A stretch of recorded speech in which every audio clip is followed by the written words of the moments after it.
Forgetting I have to be wired now for sound. Our first thing is citizens' comments.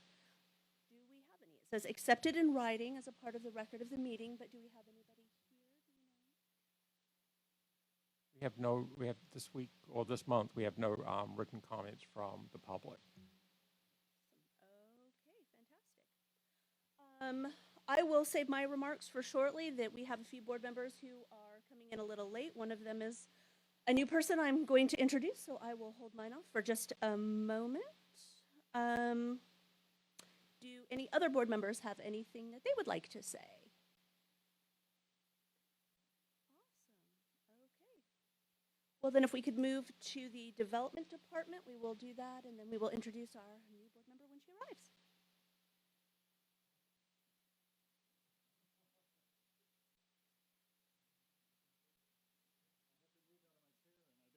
On a camera.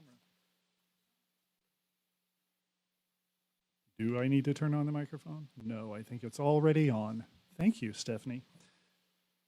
Good evening, Madam Chair, and thank you, members of the board and Commissioner Hanslick and Mr. Casserly for this time to report on Friends' progress. On behalf of the Executive Committee, I'm Christopher Leach, the Community Relations Coordinator and Liaison to the Friends for Johnson County Library.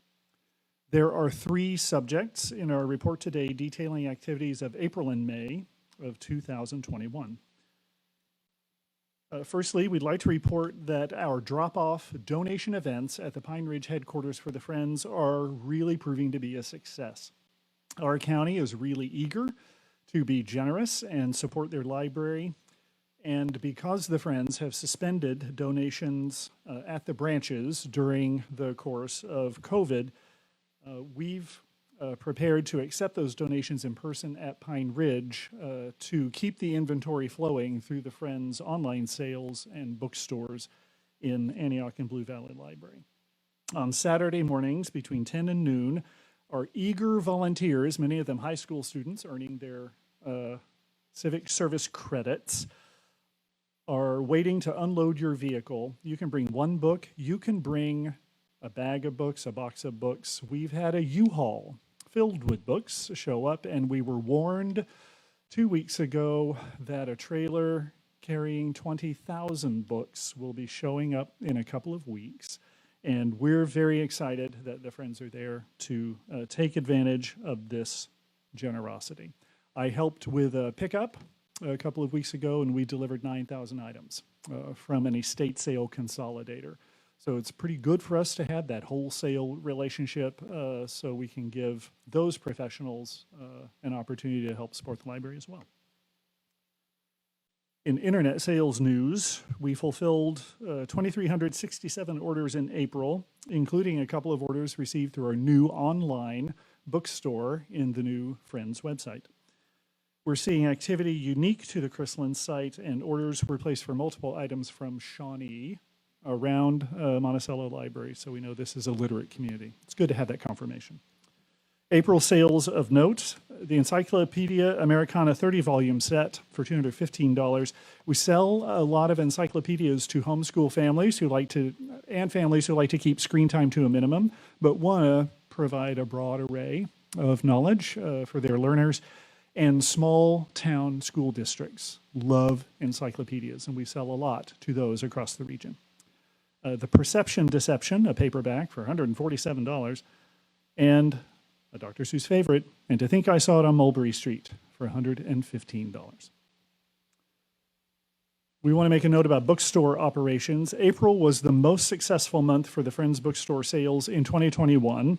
Our customers are more comfortable now coming to shop in person, and we're really happy about that. We're holding weekly themed sales because that seems to capture the interest of particular customer segments, and they're attracted to come into Blue Valley or any of our bookstores and pick up a sack full of books at a discount, and often more inexpensively than they would at one of our larger seasonal sales. We are very pleased also that librarian Melody Kinnaman was able to come to one of our bookstores and select several boxes of books for her Johnson County Library Incarcerated Services Program. This is a successful Library County partnership. The Friends also facilitated an introduction between the Sheriff's Office and Melody, and she'll be expanding the library's outreach with that population. She was in tears because she's been trying to get her foot in the sheriff's door in an appropriate way for quite some time. And the Friends are really, really pleased and honored to sustain these library and community programs through our work. If I may, I'd like to make a brief addition to the Friends' written report that you'll find in your packet. At our board meeting this past week, we honored 3 volunteers who, with 2 of their colleagues, have cumulatively given more than 30,000 hours of volunteer service to the library. They were recognized by the U.S. President's Commission on Volunteerism with letters of recognition and documents signed by the President himself. This stupefying level of commitment has occasioned some thought. The Friends make many positive reports on our activities, and they're necessarily brief for this venue. Often they're lighthearted in order to communicate to our library board and those in attendance that we experience great joy in working to support our county's public library. It is feared by some in our leadership, however, that this could contribute to misunderstanding of the levels of expertise we benefit from and the burden of work that these professionals shoulder for us. Serving on our board currently are, among others, a seasoned trial attorney for a large firm on the plaza, the director of marketing for one of the largest and most diverse commercial real estate companies in the region, a longtime member of a local school board, a retired higher education communications executive, a manager of grant programs for a federal agency, and a former comptroller for a local city and later for a county utility. These women, and a token man, take very seriously their fiscal and legal accountabilities to the 501c3 corporation that is the Friends. To honor those duties, they contribute hundreds of hours each year to drafting and overseeing budgets, advising on marketing and communications, analyzing business performance metrics, helping to manage the 600,000 plus pieces of inventory that annually are donated, drafting, revising, and monitoring bylaws, policies, and procedures, and working diligently to maintain focused allegiance to the mission, vision, and values of Johnson County Library. As you receive these reports and consider the library's relationship with the Friends, please bear in mind not only their commitment to service, but the well-honed professionalism that they dedicate to our support. It is my signal honor to work with each and every one of them. There are many options for our county residents who choose to donate their time and talent, and I remind myself always not to take them for granted.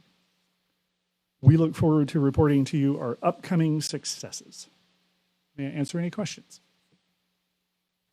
Doesn't look like we have any questions. Thank you, Christopher, both for the shout out for all of the wonderful people who make the Friends possible. It's also really cool to hear that people are still buying encyclopedias, because I have my original set of World Book encyclopedias that I got in Christmas of 1986.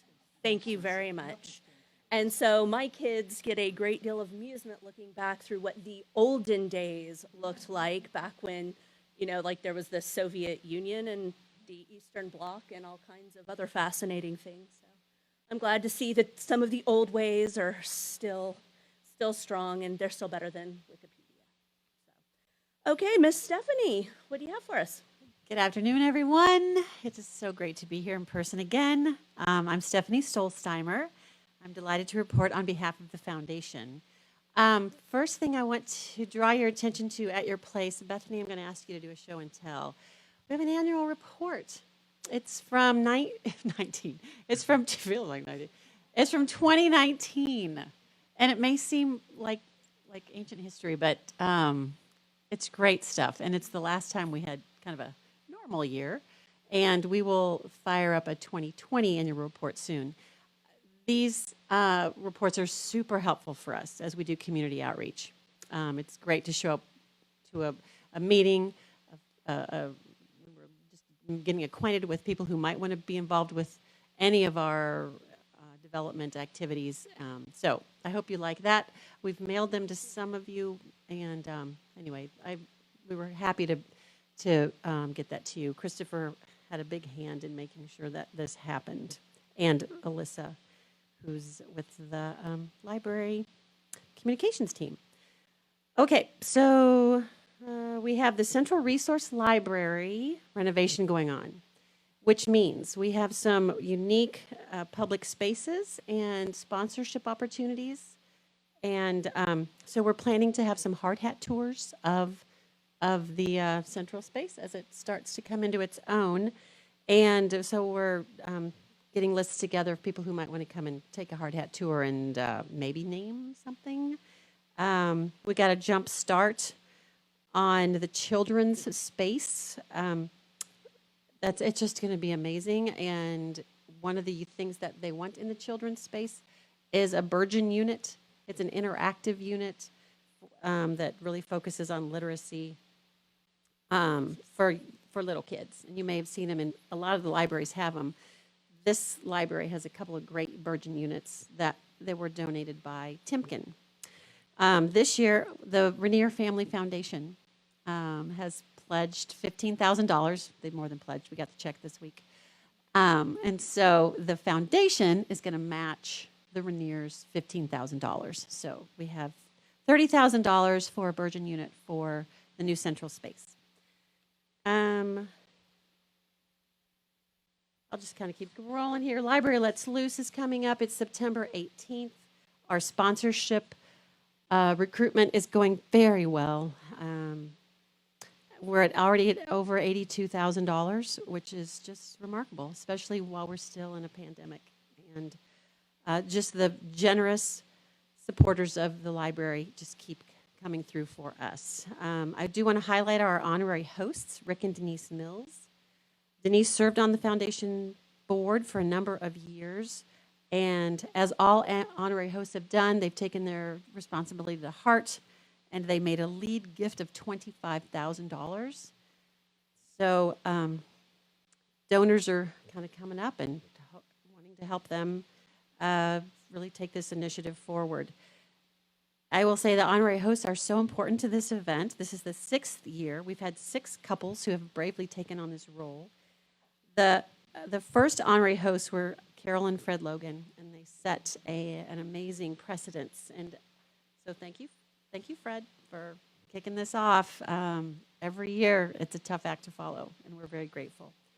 Finally, I'm happy to present the library with a big check. Do, do, do, do, do, do.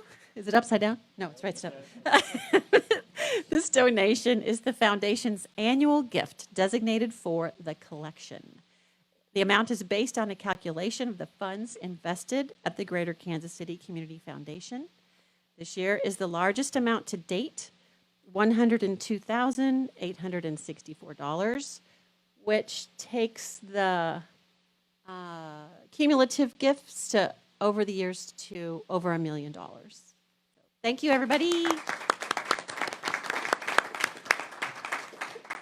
That concludes my report. Are there any questions? Thank you very much. Thank you so much, everybody. I just have a couple of comments, and on behalf of the library, I want to say thank you to the foundation and the friends. And it was brought up before, some of the work that Melody Kinnaman is doing with corrections. Why work with corrections? Well, we know nationally that those people suffering incarceration, whether it's juvenile or adults, that I think it's between 64 and 66% of those are either functionally or fully illiterate. So just imagine trying to navigate this world, filling out a job application form, reading instructions, any of those types of things. And I want to say thank you to the Friends for the materials that they provide.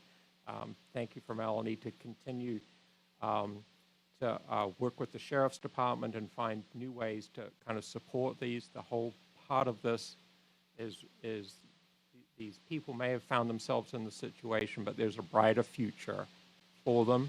And I think part of this literacy gives hope, and it also gives a pathway for people to exit out of that system and enter back into normal life. So again, those works and books change lives. So thank you very much, and thank you very much for the amount of effort and that you've put in for raising funds for this organization. Deeply appreciated. Thank you. Before we go to Commissioner Hanslick, I did want to take an opportunity to introduce you to our newest board member, Allie Seeley. who has. You want to take some time to introduce yourself? There is a button you have to push for your microphone to turn on. All the things, like a minute and a half. Introduce yourself. I'm Allie Sealing. I apologize for walking in late. I work for Advent Health, and we end our hospital meetings on Thursdays at 4, so I was running out of as fast as I could. I am a sitting Spring Hill School Board member as well, and this felt like a very natural path when asked if I would want to do this. Literacy is very important to me, and I actually love what you just said in talking about being incarcerated. Like I think I focus so much on the kids, so I look forward to learning. I feel like I'm kind of drinking from a water hose right now, but I'm dedicated and willing to learn all that I can. So I have 4 kids in our schools too, and we love the library system. We've spent a lot of time over the years, so this is a great way for me to give back. So thank you for having me and welcoming me. Thank you very much. Allie and I have actually known each other for quite a while, which was a surprise when I found out who our newest member was. We belonged to Mothers of Preschoolers, and our babies were babies, and our oldest just graduated, and mine graduates next year. So all of a sudden, Johnson County feels kind of like a small town. But yay libraries and yay kids and education and all of that really awesome stuff. So, Commissioner Hanslick, I'm looking forward to hearing what you've been reading. Oh, well, I'll give a report first, and then I will tell you. But thank you, Bethany. I appreciate it. It is great to see everybody in person. I really have been enjoying being back in person. So this is wonderful. I had a couple of items I wanted to mention. First of all, I feel like I say this every meeting, but I couldn't because it only happens once a year. But the County Commission is currently focused on budget procedures and putting together a budget for 2022. I know that seems hard to imagine, but we do have requirements that we have to get our budget into the state by a certain date in the fall, and so that requires doing these budget presentations. We had one not long ago from the library. I think Sean's going to talk about that a little bit.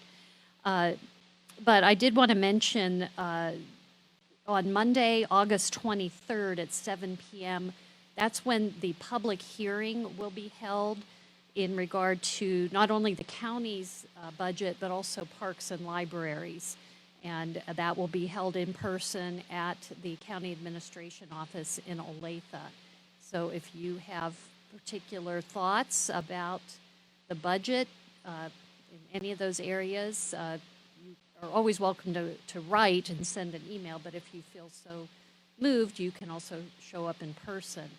At this point in time, and this is preliminary at this point in time, we're looking at a $0.25 rollback on the county mill levy and steady mill levies for the library and Parks and Rec. Now, those can always change, but that's what we're looking at right now. The other thing I was going to mention, in addition to serving as the Commission's liaison to the library, I also serve as the Commission's liaison to the KCATA, the Kansas City Area Transportation Authority. And one of the things that I've been thinking a lot about is transit and the need for transit to get to libraries. In fact, it came up at the Antioch Library public hearing. One of the women in my small group identified herself as someone who is low income, and she's also taught GED classes at Antioch, and she said transportation and bus service needs to be part of the discussion when we're developing libraries and looking at locations. So I bring that up because I think it's really important that we keep that in mind as we are looking at where we locate new libraries, how we provide services that for some folks, they can't get there without some assistance. So I just want to mention that. Another liaison responsibility that I have is to the Mid-America Regional Council, or the MARC Board. And at our last meeting, and Sean, I don't know if you have more information to share, but we were told that the libraries in the 9-county region are actually collaborating in terms of programming and digital access. And so I'm looking forward to hearing more about how the metro region libraries can work together and how that can benefit Johnson County. And another item I wanted to mention, and I may be preempting Sean, but I want to introduce Joe Connor.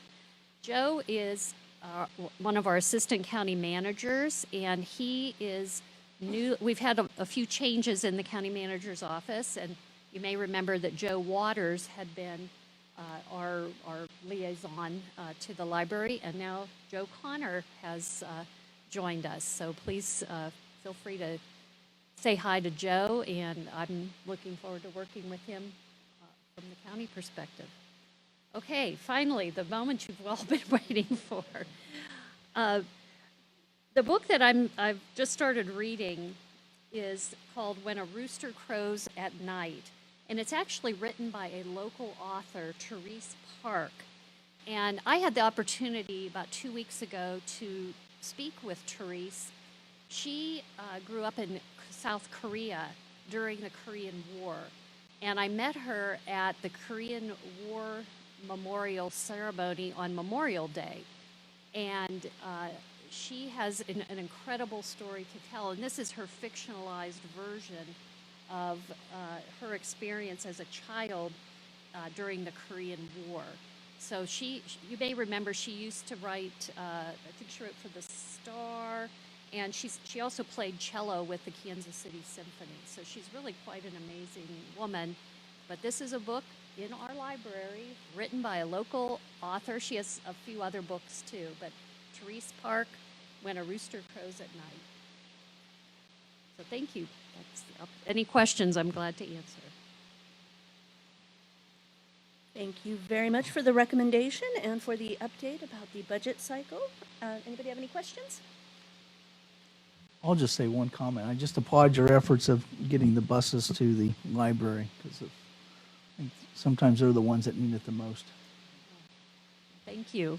It's going to take all of us. Yep. Just in reference, so the library has been in long discussions with KCATA, and we've had a number of meetings. At this point, except for Gardner, we don't have a bus stop at any of our locations, and we've requested that they consider that. We've also requested kind of a focus on the 87th corridor. It's particularly connecting Nexus City Center, Park University, the library, Johnson County Community College. Any effort that you can do, we've also kind of extended initiative or a suggestion that if you have a library card that you're able to ride the bus for free. Kind of building on the same work that Mayor Quinn Lucas was doing in the city area. Anything that you can do, or any information that we can provide to help to support you to do this, it would be wonderful, and something that we would be very interested in to continue that conversation. Oh, I appreciate that, Sean. You and I have worked on the 87th Street for a long time. Yes, we have. Years, it seems like. Yeah, so the kind of the new, it's not really new, but a perspective from transit is something called transit-oriented development. And that is where transit is part of discussions right from the beginning when something's being developed. Because, and I'm speaking not just of Johnson County, but nationally, a lot of times transit is an afterthought after something is built, and then it's like, oh, how are we going to get people there who don't have a car? So the way of looking at it now is let transit be part of that discussion right up front before a shovel goes into the ground, so that transit can be a part of those conversations. But yeah, absolutely, I will. You know me. I will be continuing to advocate for transit, especially for our vulnerable populations who need to get to the libraries, not just for fun, but they need to be here. So thank you, Sean, for your support. Anybody else? Okay, onward to reports. Mr. Logan. Thank you. I was asked to present a report on the subject of buying and selling library property. The library is empowered by statute through the library board to acquire, hold, and convey real property. That's under KSA 12-1223. When the Johnson County Library acquires or disposes of property, it's subject to the approval of the Board of County Commissioners. So the library presently owns, I believe, 13 properties, and then it leases a 14th property from the city of Edgerton. All of the properties are titled in the name of the Board of Directors of the Johnson County Library pursuant to statute.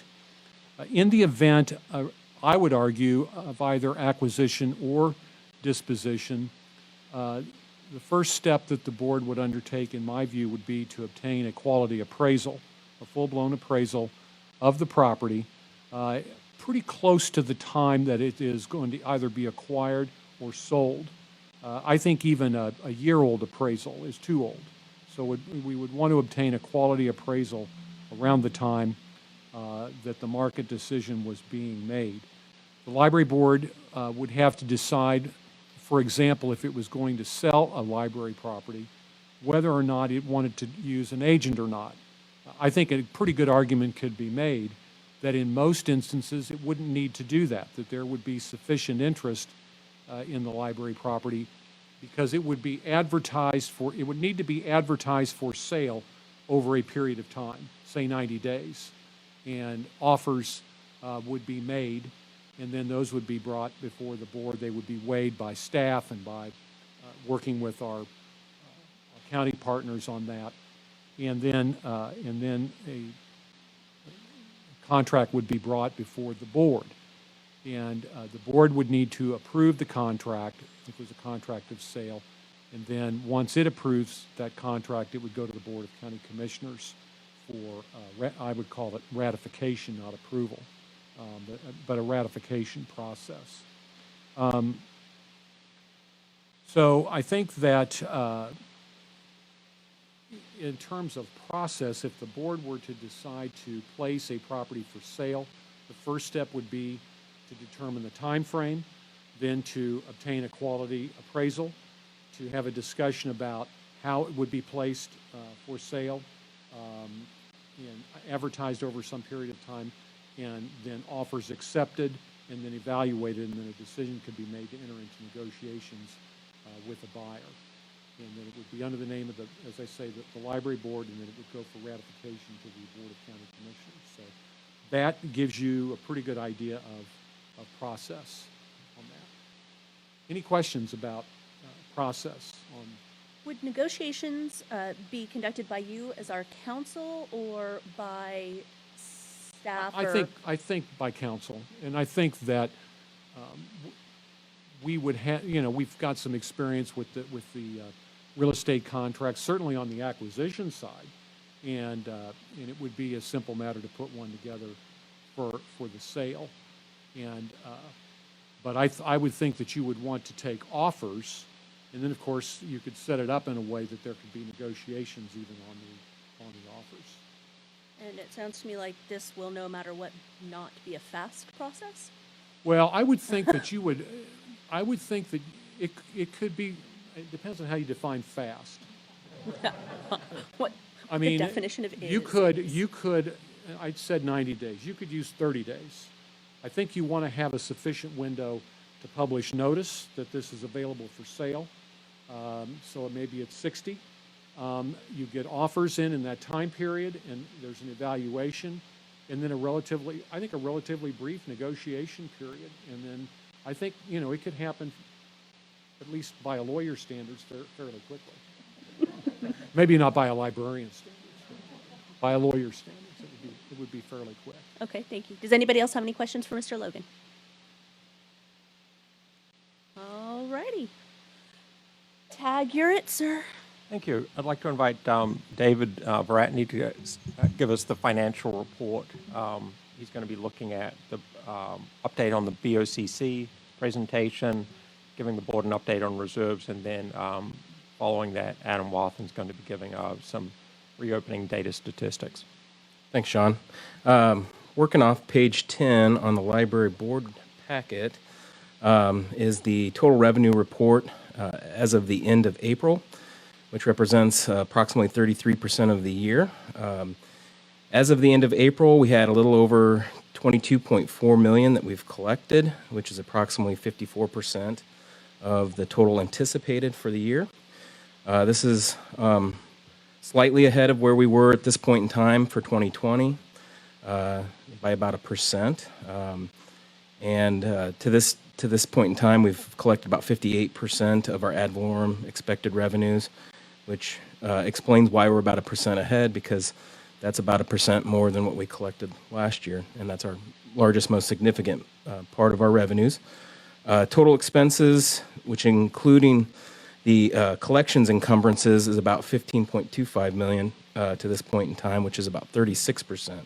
So while that looks like we're ahead, if you looked at the total expended, taking those collections encumbrances out, our total expended is about 29%. So overall, I'd say we're in line with where we would expect to be at this point in time, year to date. As for how things are going for the 2022 budget, Bethany, Sean, and I were able to attend the afternoon budget hearings that were done with the BOCC on May 27th, so a couple weeks ago, and presented the proposed 2022 library budget to the county commissioners.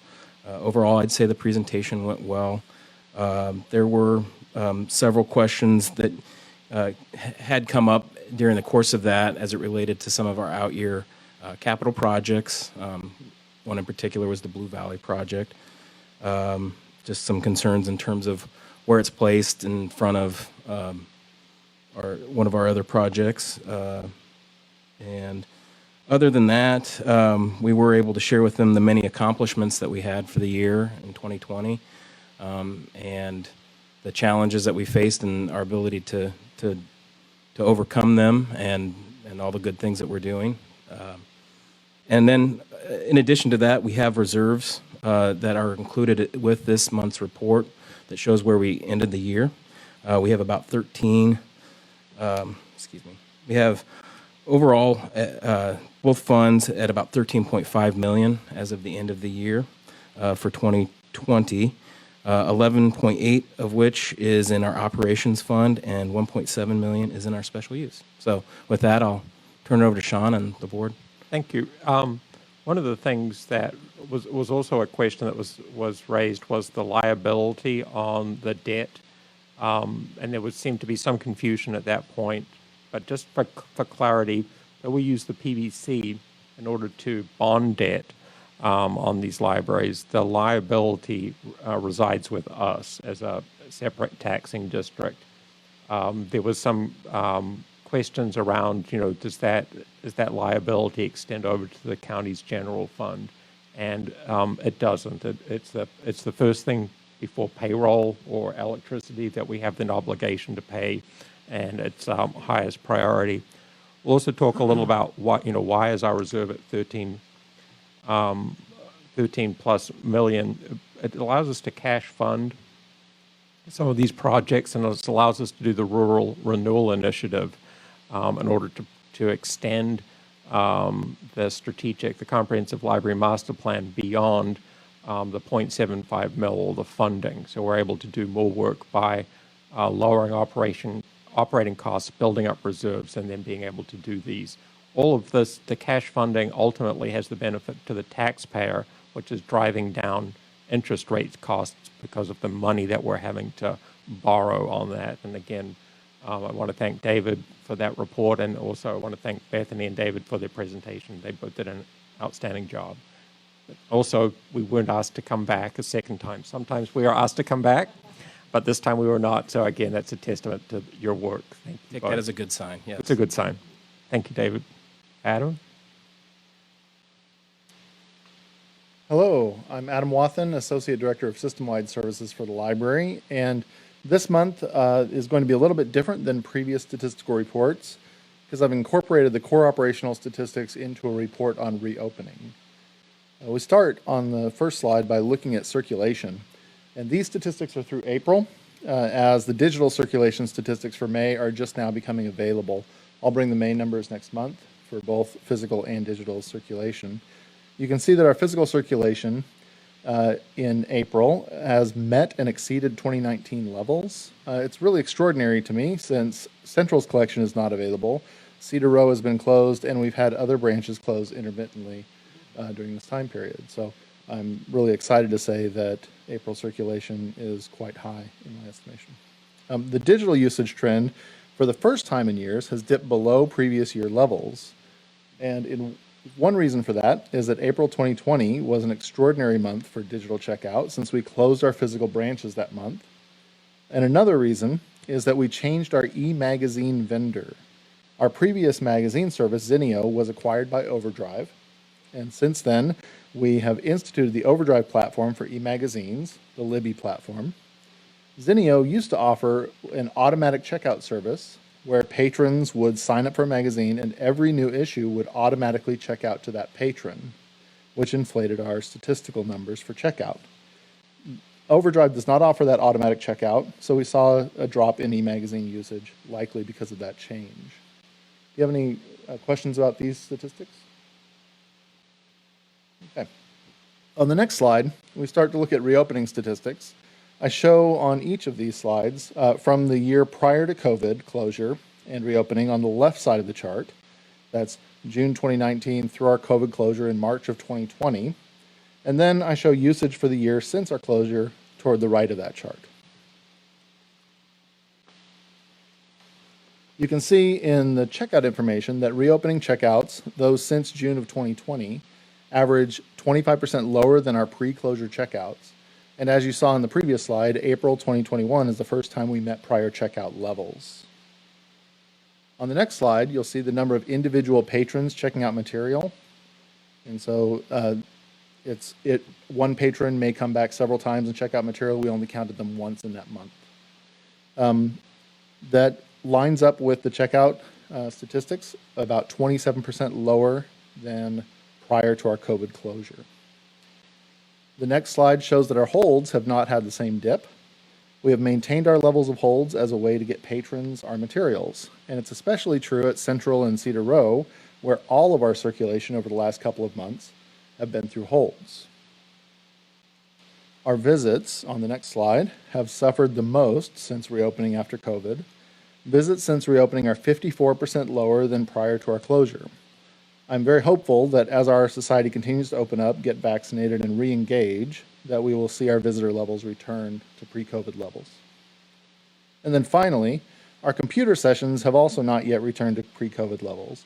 The numbers align with our visitation trends, as the number of computer sessions is still about half of pre-COVID level. The average session time, however, remains consistent with pre-COVID session times, but the number of sessions has not. And on the very bottom there, you'll see it says May 2020. That's May 2021. I apologize for that. So you'll see that the average session time still is quite high. So, any questions to me about this report? I have a question for you, Adam. Sure. When you're tracking usage, when you say digital, is that like audiobooks and just reading a story on your device? That's ebooks, e-audiobooks. It also includes our database usage. And depending on the database, it depends on how we count the usage. So for some databases, it's an e-learning database, and so we may only include every time somebody logs in, or we may include every time a class has been taken or something like that. It depends on the metric that the And so that doesn't include streaming or It any? includes our streaming and platforms, so- all of our e-resources. Okay, so all of that is? Yes. Is included. And then I had a question on I think it was the difference between checkouts, individual patrons. Do we track the difference between an adult card and a child card? We don't have a good way to do that. We don't separate adult and children's cards, but we can look at checkouts on adult material versus children's material. I was just curious if, some of the difference that we're seeing in at the lower, it being lower, is that parents aren't bringing their kids in to look at books and then they get to use their own card to check stuff out. If we're seeing that that could be a reason for some of our difference, because our door count is still significantly lower than it has been. That could very well be. I think also, to your point, if you're putting holds for a family on the hold shelf, it's a lot easier to have one person go in and check out all of those holds rather than bring the entire family in and let them browse and check out on their various cards. And so I do think that that's a pattern of use problem, and you're right that there's many situations like that in our current environment that would cause less visitation and lower individual checkouts. Okay, thank you. Does anybody else have any questions? The only thing I would add is that we're going to be looking at these statistics pretty closely over the next 6 months. I think I mentioned this last month.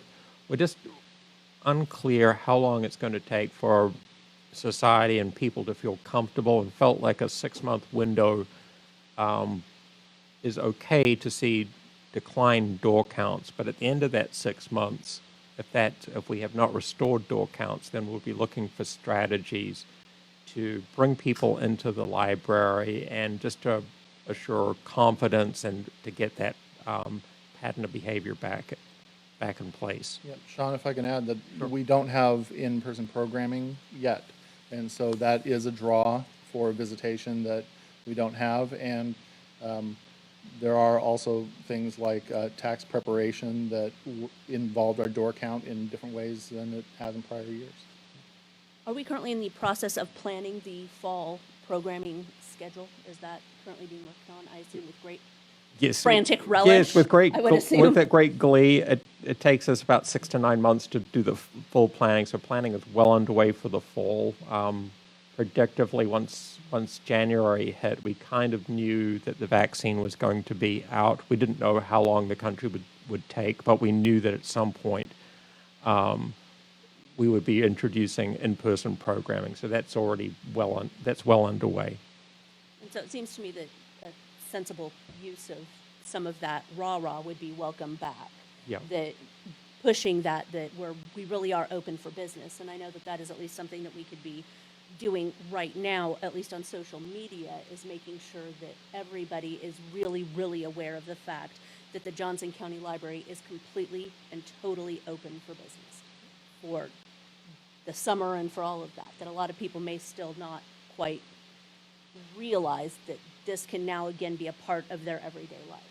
Absolutely, absolutely. I'd like to invite Scott Syme to come up and give the update on the Comprehensive Library Master Plan.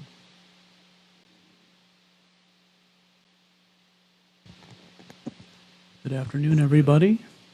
I'm Scott Syme with the library, and I'm here today representing the Central Building Upgrade Part 2 core team.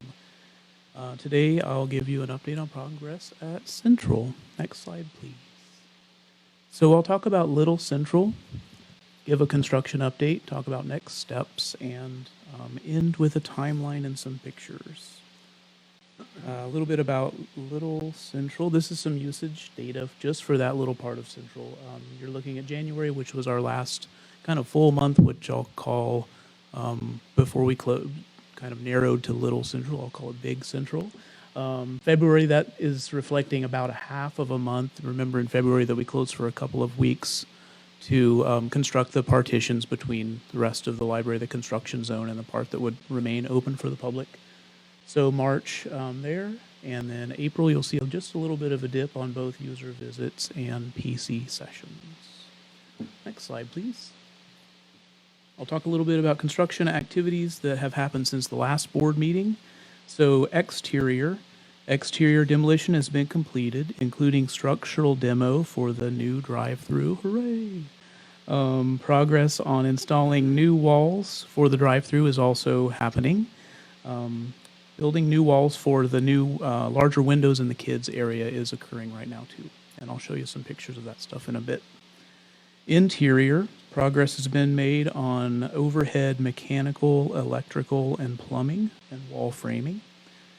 The team has installed drywall and countertop supports in the bathrooms. The old server room floor and wiring's been removed for installation of new walls and raised access flooring. And the team's in process of topping out drywall to build soffits.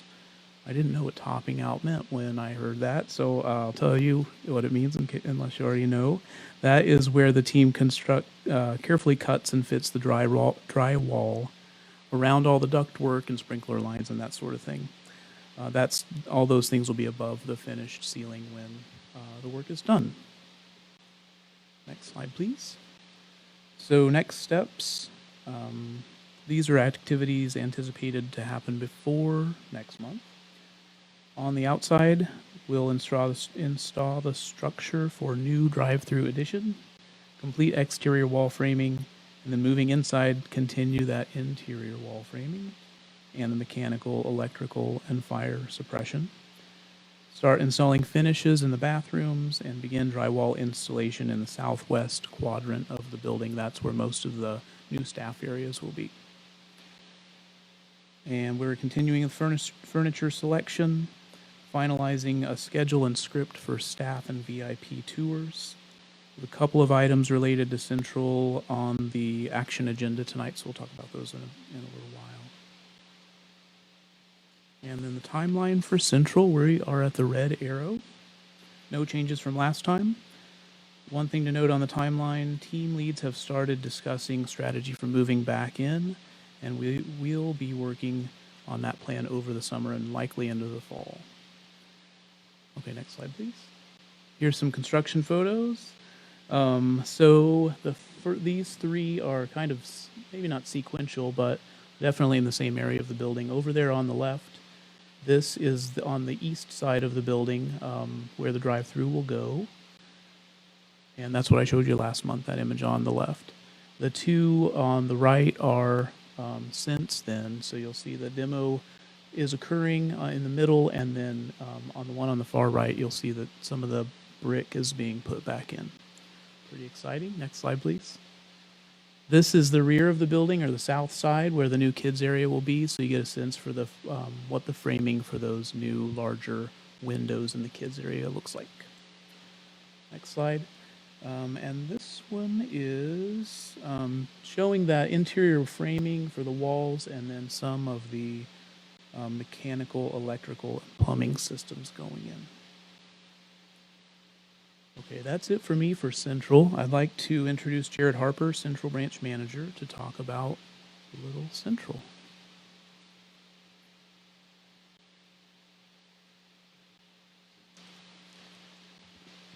Good afternoon. As was said, my name is Jared Harper. I'm the branch manager for the Central Resource and Oak Park Libraries. And I've been asked today to give a little insight into what Little Central is right now for staff and for patrons. I do want to say that Little Central is the culmination of many different projects happening right now, most of which you'll be hearing at later board meetings. What we have accomplished at Little Central is due to the efforts of these project groups and also to the effort of the staff that's at Little Central right now. Both Central staff and Oak Park staff have kept the branch running and materials flowing to our patrons and have done a great job in doing this. So, moving things and staff. So we had a project for moving staff and their things across the library system. Our Carmack room is full of just stuff. There was a tree there at one time that has thankfully been rescued, so it is now actually in the space for Little Central. But the Moves project did a great job in providing structure, timelines, and communication for the branch move. They allowed the staff to do most of the work. They just provided the tools for staff to designate what they wanted to keep, what to store, and then help provide plans on how to get that stuff to either Antioch, where the back of house people have gone to, or to Little Central for storage in the future. And then circulation. Due to the construction, there was a need for the collection to be shadowed and inaccessible to the public, unfortunately. So it was designated that Central would become a holds pickup location only. So patrons are still able to place holds there and come and pick up their materials. And due to the pandemic, we were still receiving materials from these patrons as they were dropping off their things, which necessitated a plan in how we were going to quarantine materials and how we were going to provide a service for these patrons while still in a pandemic. So we still had our materials being quarantined for 72 hours. Titan did a great job in providing us little nooks to store our brown bins that are very cute if you ever go to Little Central and take a look at them. But I will also say that we had such a high number of returns that we also had to store our returns covered under our tech bar up near the front because patrons just came and dropped a lot of things off with us. These materials, once they went through the 72 hours, were then shipped, or were then tubbed and then shipped to other locations for discharge, Monticello being one of the main locations for that.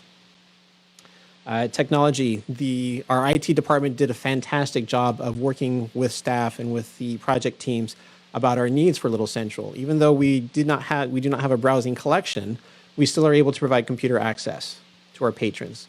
So they're able to modify our learning lab for computer access for 9 computers and a print station. So patrons can still come, use the computers, print things off as needed, and still have that service as well.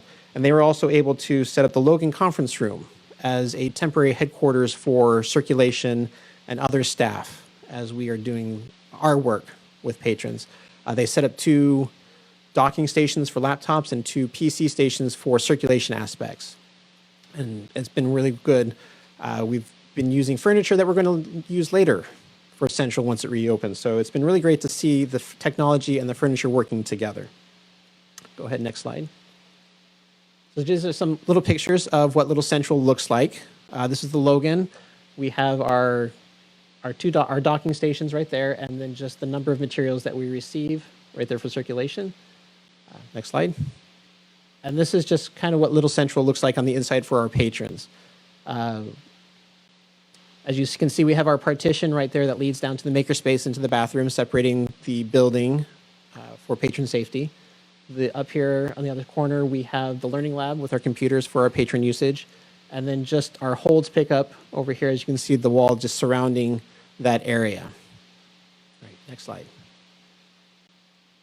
All right, so when we opened on February 15th of 2021, and that actually happened to coincide with it being the coldest day of the year so far, at a temperature of -10 degrees with a wind chill of -32. So there was snow, and more snow that day. But with that, we still had patrons coming in. We still had patrons coming in, wanting to use the computers, wanting to pick up their holds, that were still a little shell-shocked coming in and finding out that the collection was closed. But we've gone through that, thankfully, and we've been able to tell them what sort of service lines we still provide. So we still, even though the collection for the most part is closed, well, it's actually all the way closed, we're still able to provide things for them. We can still provide copying and printing stations for them. We still have our copy center not far from our circulation desks. We have public PCs for our patrons. We have holds pickup, customer service. We still have our reference desks available for patrons to come and to ask their questions, to find out their information, to place holds. We're still able to provide that service. We technically still provide genealogy services, so those are now, that has moved to an online format. And also we are still able to keep text help too, though that moved to the Oak Park Library instead. So even though we weren't able to have some of the things we were used to in the past, we were still able to provide certain aspects at other locations too. Some things that are still not available are the makerspace, the kids area, the 6x6, browsing and studying meeting rooms. And we're looking forward to those opening up here hopefully very soon. I know our patrons are wanting and excited about that as well. Circulation, a lot over here, but anyway, so circulation was a little weird. When we first opened, we were expecting we planned on 6 or 7 brown bins of returns that first day, or that first week, I mean. We ended up having over 14 of these brown bins or 14 of these brown bins on the first day. So we had a high number of returns that we were not expecting at all. So we had to enlist the help of other locations besides Monticello to help discharge these materials once the 72-hour quarantine was up. They were sent to Lenexa, Shawnee, Oak Park, and also Monticello as well. And then as we were doing this, we started doing post-quarantine items, which necessitated a change in our process. Beforehand, we were waiting for 72 hours for the materials to be quarantined and then sent to other locations for discharge. And once the quarantine ended, we thought that it was not as fair for our patrons to have to wait extra time for the materials to be tubbed and then sent to another location for discharge, having that item on their account for an extra few days. So we started doing discharging at Central as well, which necessitated some changes in our process. We brought in extra staff to help with shelving of holds and with the discharging of materials. So we're able to discharge materials at Central and then send them off to Monticello, being the big place for shelving then.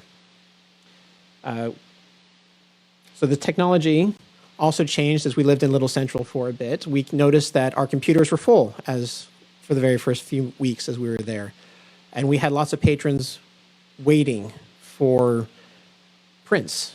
But we came to find out that they were waiting in line to print off whatever it is they needed. And so we talked about it, we looked at it, and we came to the decision of making one of our 9 computers a 15-minute express station where patrons can come and they can print their documents that they need and then leave. And that has helped out quite a bit. So our technology, the IT department was great in working with us on that and changing that aspect for us. Next slide, please.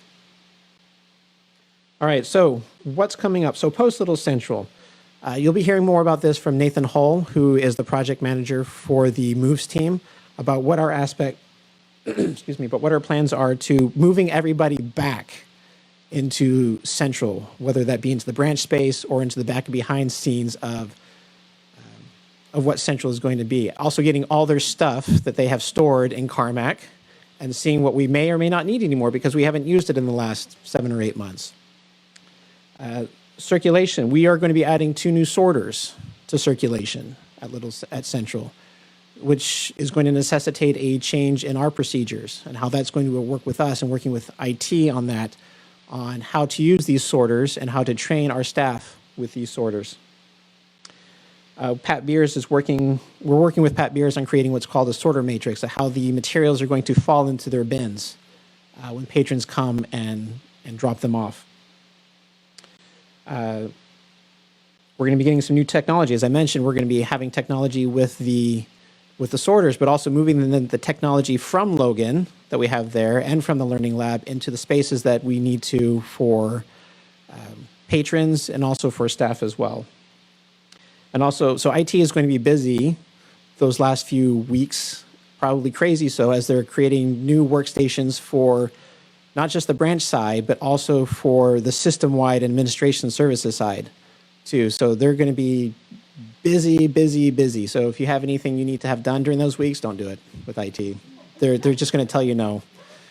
And then also with this, we are going to be having some team building. We have created a project headed by Christian Madrigal, the branch manager here at Monticello, about team development, because we're forming many brand new teams. At Central, the branch staff at Central have been in 3 different locations for several years, and now we're going to be in one central location. And so working on that to develop that team into one location is going to be interesting. Not to mention all the people that have been at Antioch coming to Central, and then the way we have designed Central about how we're using the space. So it's going to be interesting to see how this project works and how it helps to us to really understand what Central is and how we can work together. So I do want to say that I've been very pleased with how things have turned out. We've had some hiccups as construction goes, but we've had a great team with the Titan construction team. They've been very responsive to our needs as we have gone through this, and they've been very good at telling us what they need and what to look for in the future. So it's been an interesting experience, but we can't wait to get back to Central and have it normal again. Any questions that I may answer for you? Jared, I just want to say thank you and your team. Not only have we experienced a COVID year, but you've continued this project moving forward. You've clearly, you and your team have dealt with many challenges, and I want to applaud you for the continued service that you've done and also your flexibility and innovation. Thank you very much, Jared. Thank you. like to invite Scott back up and to complete the comprehensive library master plan update and give us an update on Antioch. Scott, before we move to Antioch, do we have an approximate open date for Central once it's all done? We don't have that yet. Construction, we're anticipating to finish up before the end of the year, and then it'll take us a little while to turn the building back over and get it ready for the public again. So it'll be first quarter of 22 is what we're aiming for, realistically? I'm not sure I want to say that quite yet.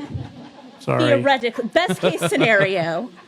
Let's do the planning work, and then we can come back to you with the date. To get Scott off the hook. So I'm going to hold you to it. I was just spitballing here, just curious. So the construction company has to give back ownership, not ownership, but the owner occupancy.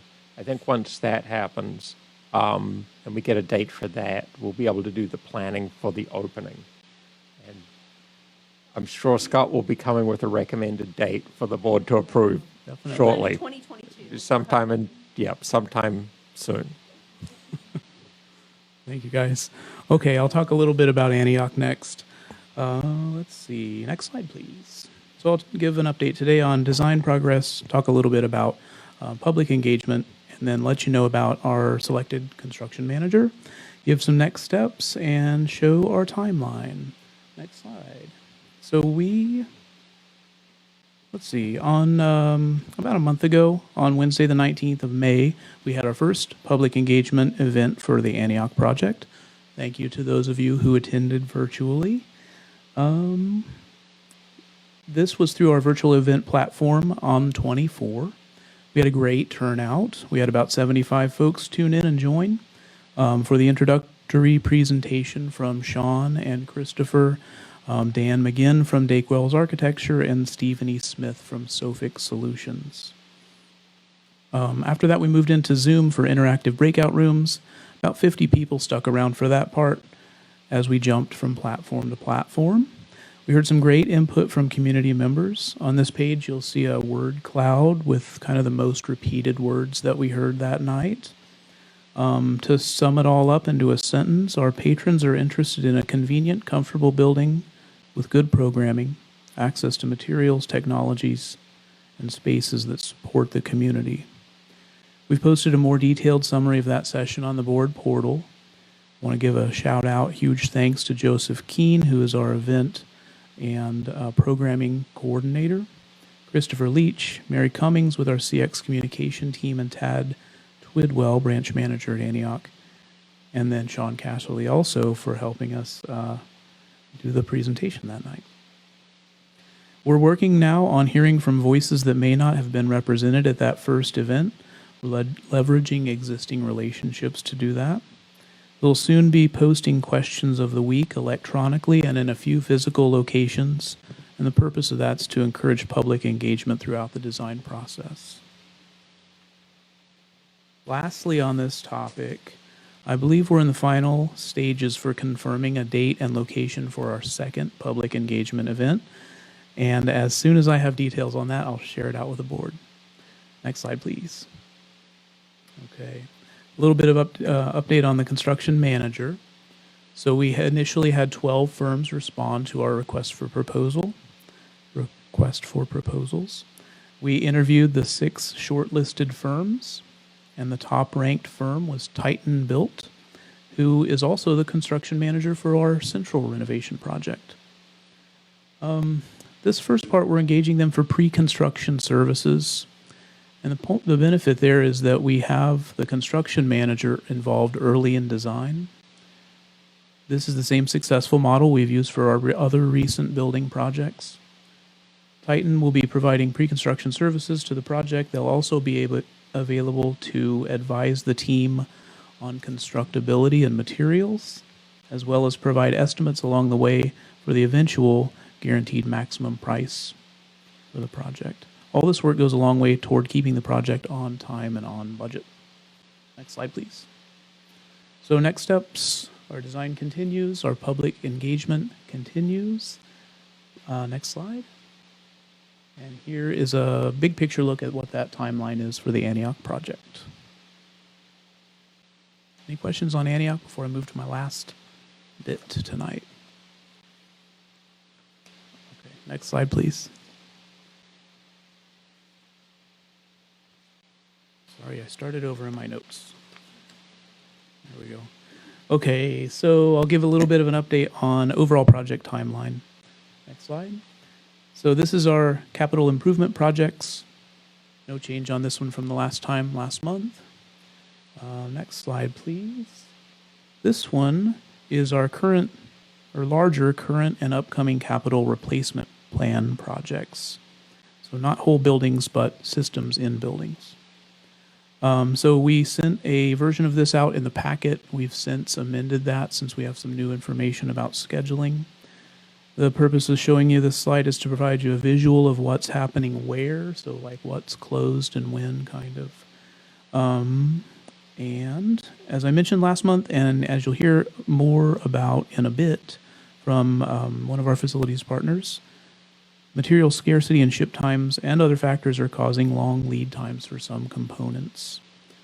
So briefly, Cedar Rose work will require an additional closure. So you'll see a CR2 there on that top line, and we'll bring that request back to the library in July. Corinth's electrical work will also require an additional closure. This is on the action agenda for later tonight, and this relates to products and being able to get them in. Oak Park up to this point is unaffected. Central is also on the list here tonight. We'll also be requesting a closure at Central to relocate and replace the main electrical gear for the building. This was anticipated, and so we're right on track with that one. Tonight we'll talk about Central occurring in August for about 2 weeks, and then as we can get more specific dates from the contractor, we'll be able to let you know what those dates are. Any questions on this one?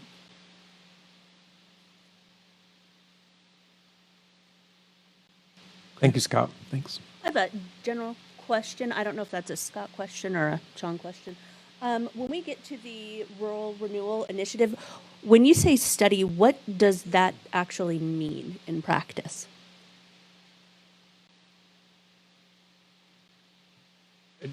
I think the first thing it involves is going and actually spending time with the community and community stakeholders about what kind of space that community needs and understanding that need. It then kind of takes a look at other possibilities or partnerships that we might be able to have. So there may be properties that become available. I'm thinking, again, when we're looking at Spring Hill or DeSoto, does it make sense to relocate at that point? Then we're going to conceptually talk about what does it look like to have extended hours. So the community may have access to those buildings, but the building would not necessarily be staffed. So basically extending what we're doing at Lenexus City Center, which is if your badge has a pass, it will allow you into the building and to use the meeting rooms to access books and holds, and a staff person doesn't have to be there. You may not get that. So the studying is, what kind of technology do we need to put in place? What kind of camera systems need to put in place? Is this actually something that the community wants? Is an assumption. Also, the study will be looking at Wi-Fi, how far we could broadcast that out from our buildings to provide greater levels of access. That's all within the study, and it may be as simple as asking people, do you want to have more visibility? Do you want, particularly with the Spring Hill, would you like the windows to be bigger? What's working and what's not today? Once we get all that, we then put it into a report, and they're able to talk conceptually with an architect about what the goals are. What are the big things that this community wants to see? Do they want to see more books, or do they need to have a meeting room space because there isn't one in the community? What kind of technology do they want? Do they want to have projection systems? Do they want to be able to do now in this almost post-COVID world hybrid, so they can have meetings with people and other people or online? How do we connect that community? But really, what does that community want?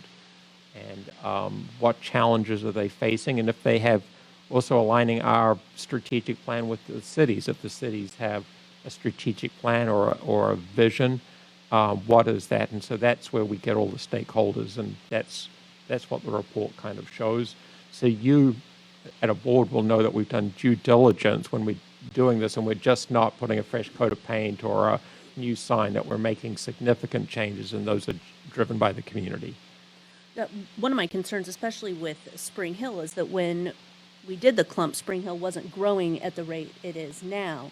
And so I want to make sure that as we are specifically with that area looking at it, is to make sure that we don't need just a little bit more space, that if that needs to then enter our priority list for a future build for a more significant library branch there, that we're taking into consideration those kinds of things as well, community growth and all of that, to make sure that this isn't, we need a little bit more space, that, because we're kind of coming to the end of the first kind of clump, big build project list, to make sure that that's something that we're also taking into consideration. So there are two ways we work with Ames to do that. So we're looking at new building and housing start. So we are able to get a pretty good idea on a 20-year horizon of the rate of growth. Then what we did with Blue Valley, and we would do this again, and I'm sure we could talk to the superintendent. He and I seem to get along. What we basically look at is like, what is your 20-year plan? What's your comprehensive plan for building elementary, middle, and high schools?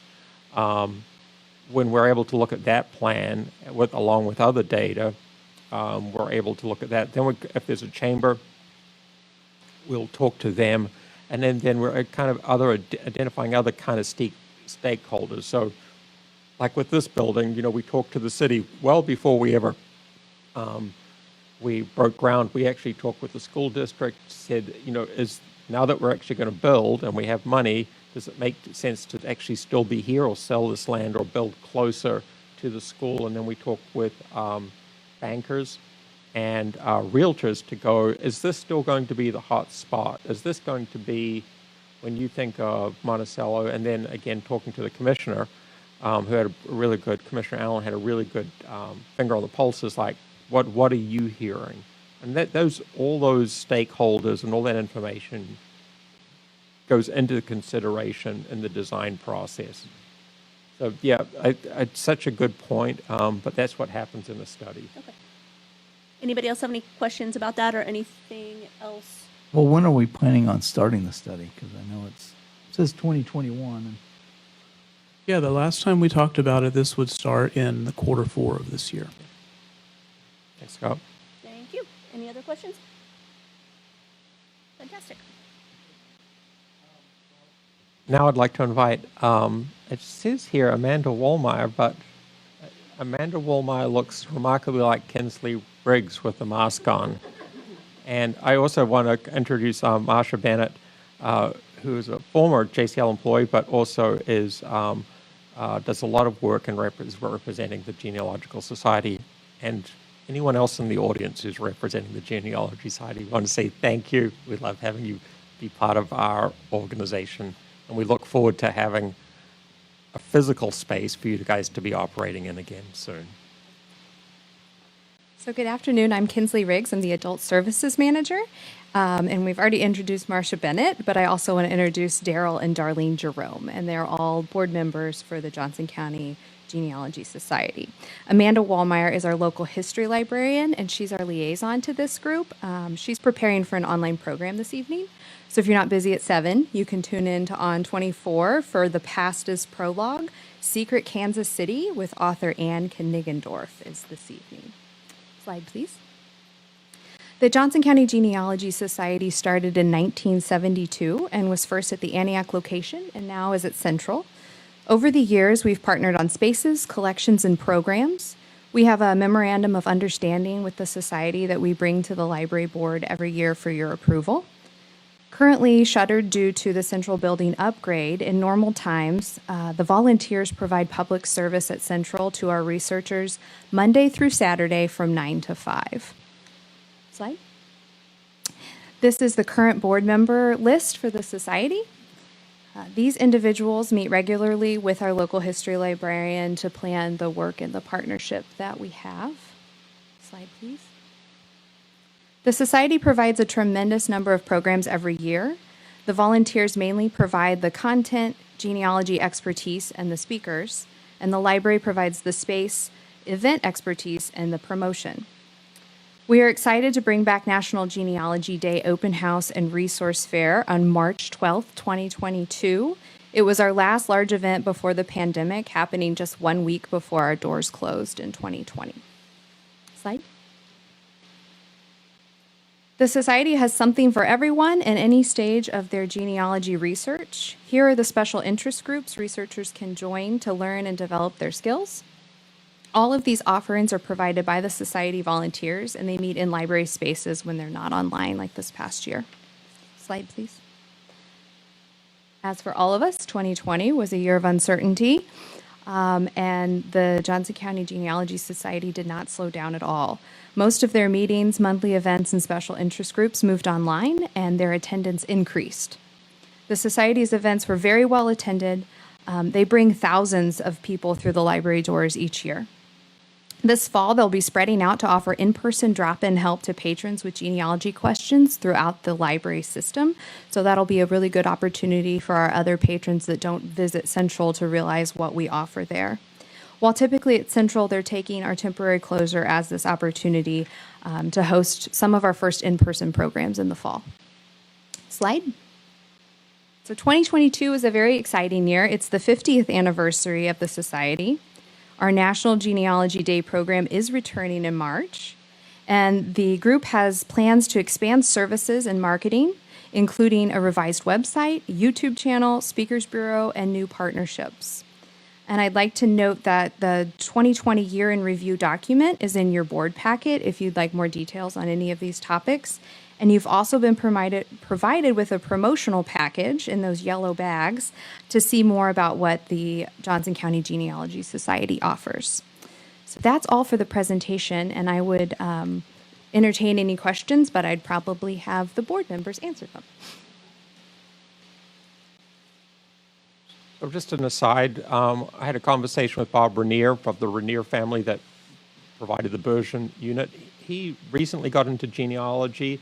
Found out that his family was from France, originated, and did a Viking cruise from Amsterdam up to, I think, Basel, Switzerland.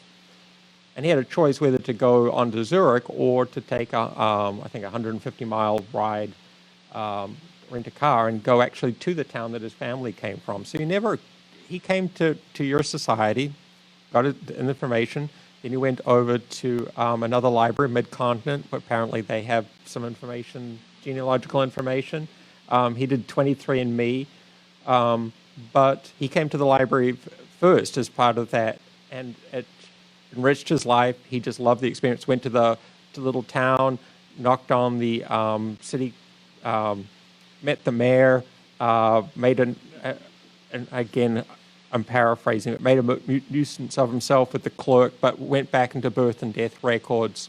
Just a much richer experience. And we don't often hear the stories of what happens after people come in and do the research, but often it is traveling to that location and reconnecting with people. So again, it was a conversation I had with him yesterday, and I thought it's just timely to share that with you, to say that your work really matters. And he kind of understood what it took for his family to get here to the States.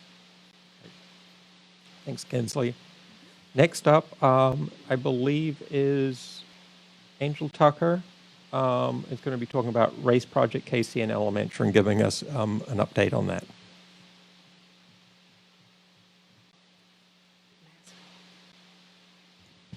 Good evening. It's so nice to be here and see all of you. I hope you've fared well during this time and your family is doing well. I'm Angel Tucker.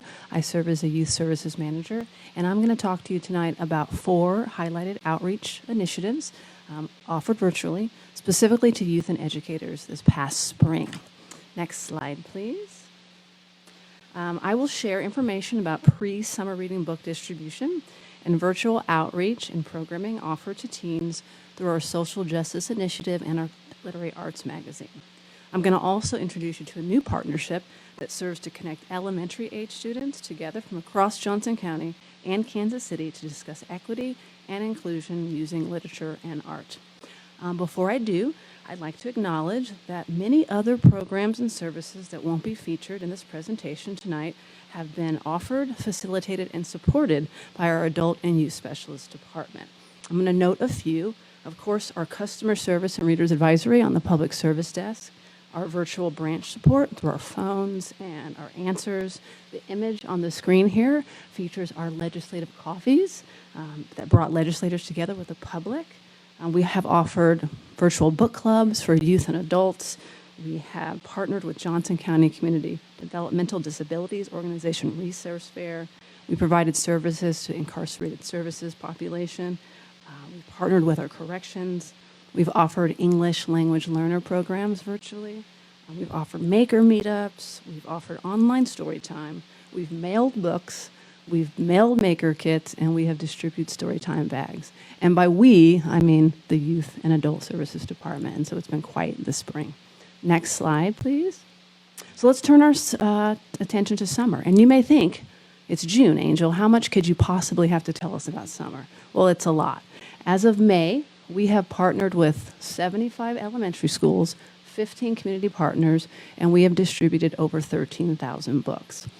Some of our community partners include Spring Hill Coffee Shop, Growing Futures, daycares like Whole Child and Kitty College, Merriam Community Center, and Infant Toddler Services of Joco.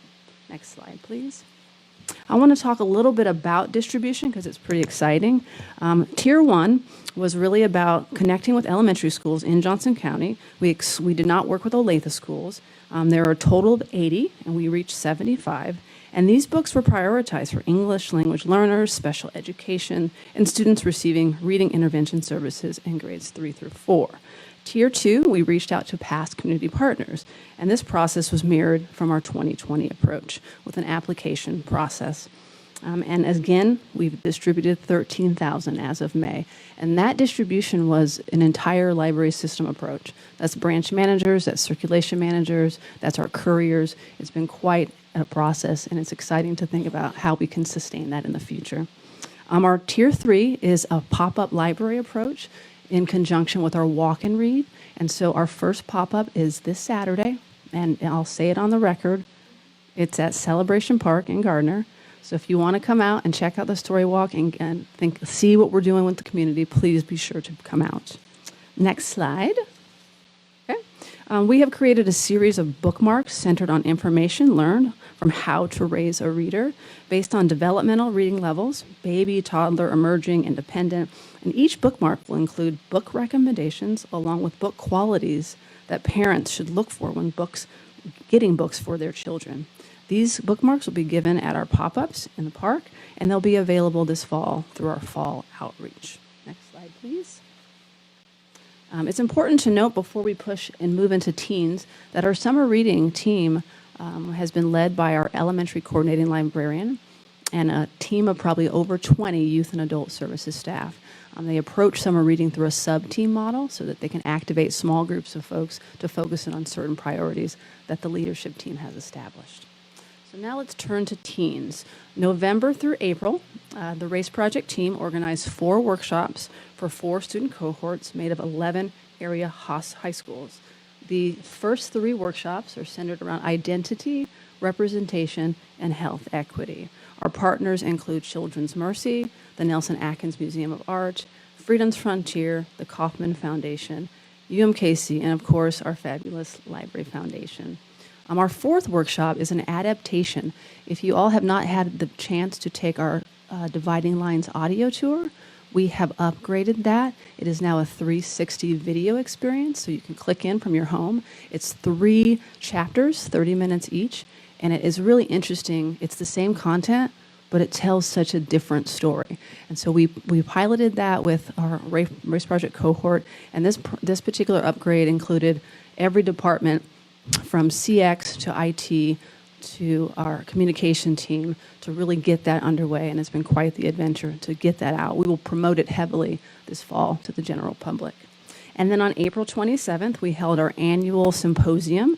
It brought together all of our schools, and students and educators had a half day of engagement online.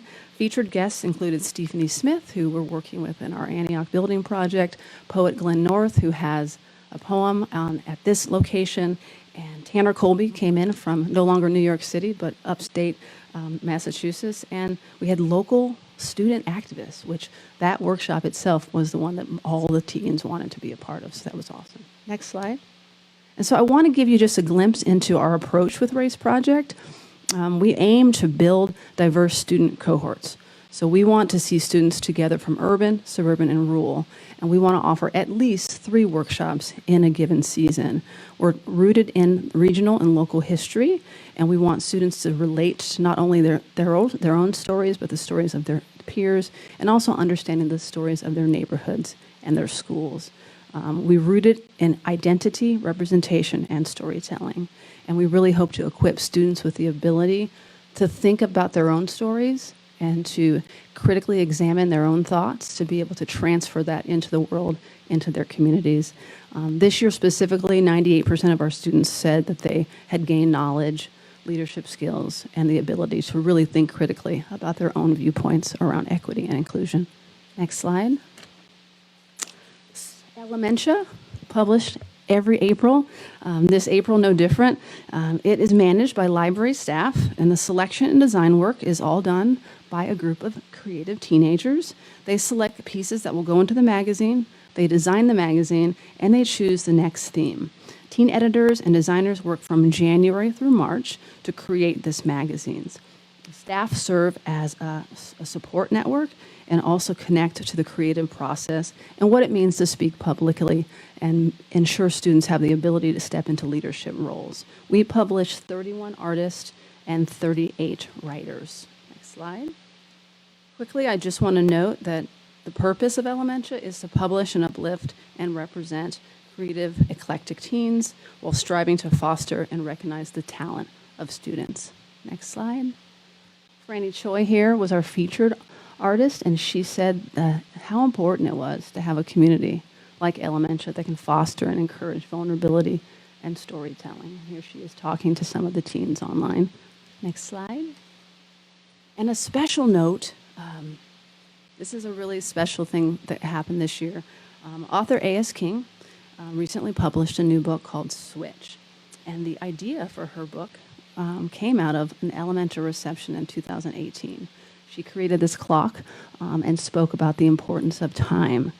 And she credits Johnson County Library for giving her the opportunity to think and process and be in front of young people.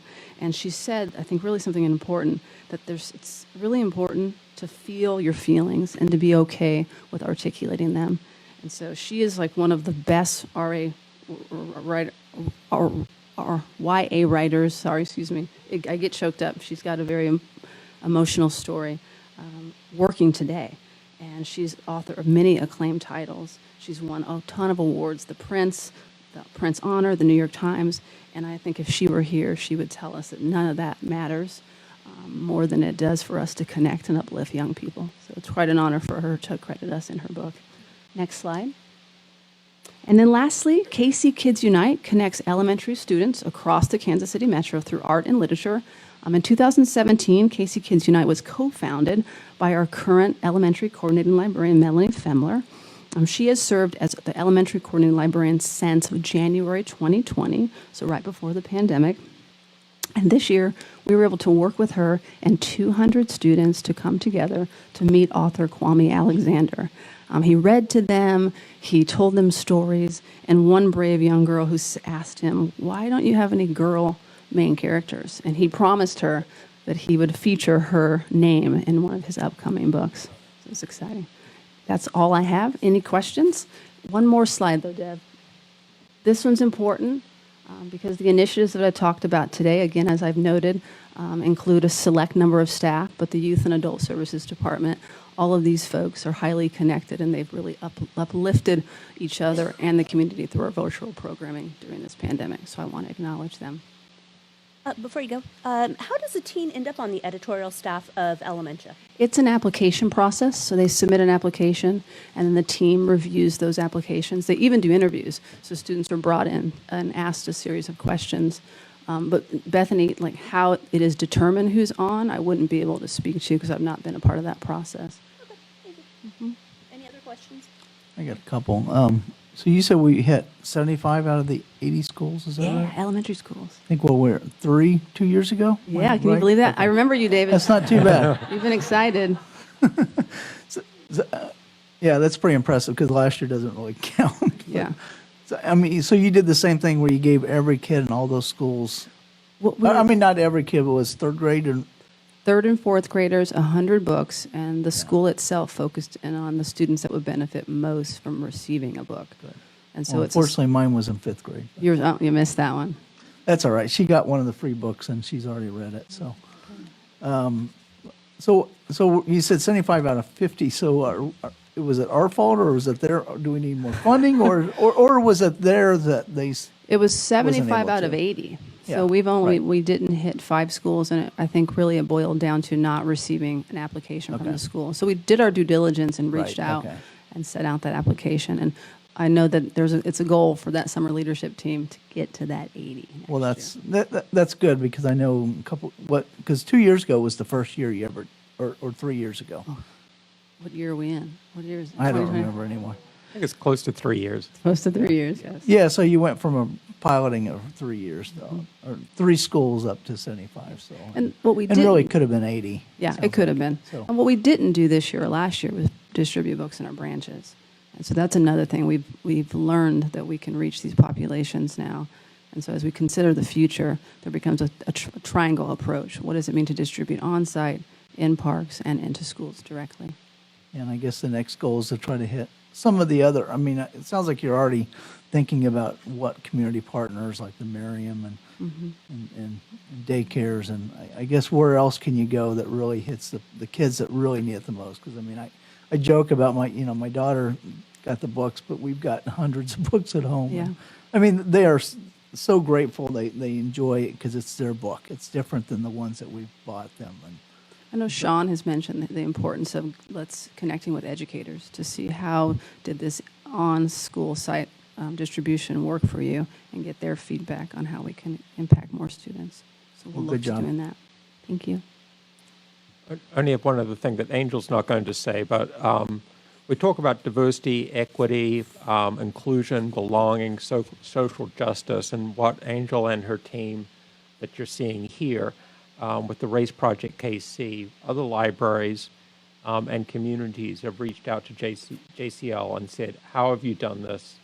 Can we copy this? Can we create? And so we're just beginning to talk about, and we had a conversation this week through Zoom, was about how do we be able to create maybe an online workbook or to capture the work that we've done so an organization wouldn't have to do all that, repeat that work, reinvent the wheel, that they could go quickly to implementation or they could customize it as a process. And I think when you think about social change or these topics, libraries play a real role. I'm incredibly proud of the work that Angel and her team have done, but it also talks about we could have easily been taking the work from another library who had done this and replicating it here. And I think that's just really talks about the power of libraries. You just have to remember that there are more public libraries in this country than there are McDonald's.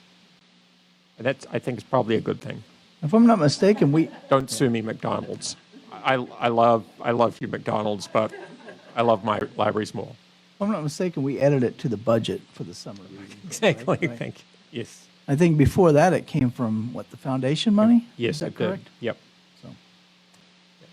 So, If you enjoy key performance indicators, this next section is for you. Tricia, take it away. Thank you. I'm Tricia Solentrap. I'm the Deputy County Librarian. 3 times a year, I bring you strategic plan updates, and this is really the work of everyone in the library. Every trimester, our managers update the administrative team on their progress as they work to achieve the different goals in the strategic plan. So I'll just highlight a few of their accomplishments, and there are far more than I can talk about this afternoon. Next slide, please. 5 key performance areas, as Sean mentioned, are based on community input. Those came to light after our work with the community and with library staff as well. Next slide, please. In the key performance area of education, a little bit of what Angel and I think Bethany asked about a little bit. These guys are really focusing their work this past trimester on how do we balance in-person programming or bringing that back with online programming. Just to give you a few numbers, in 2019, the library offered almost 3,000 in-person programs that reached about 92,000 people. From the summer of 20 to spring of 21, we will have about 800 programs and reach about 65,000 people. So if we put both of those together, we will be in great business. We will have a lot of success. We will also need either additional staff or somehow try to contain that. So that's what Angel and Kinsley and a lot of their staff are working on. What is that hybrid? Some people will want to stay with in person, and some people want to stay with online. And different programs may actually lend themselves better to one or the other. So they and their staff are working through that. And then for goal 13, Scott actually mentioned some of our work that we've done on 24, which is our virtual platform. And so this past trimester, we had 98 sessions that we offered to patrons and citizens across the county. So that totals about 12,000 minutes of engagement on all different topics. So it's just a great example of the work that they're doing, but also how citizens are willing to and maybe now become used to engaging with the library. Next slide, please.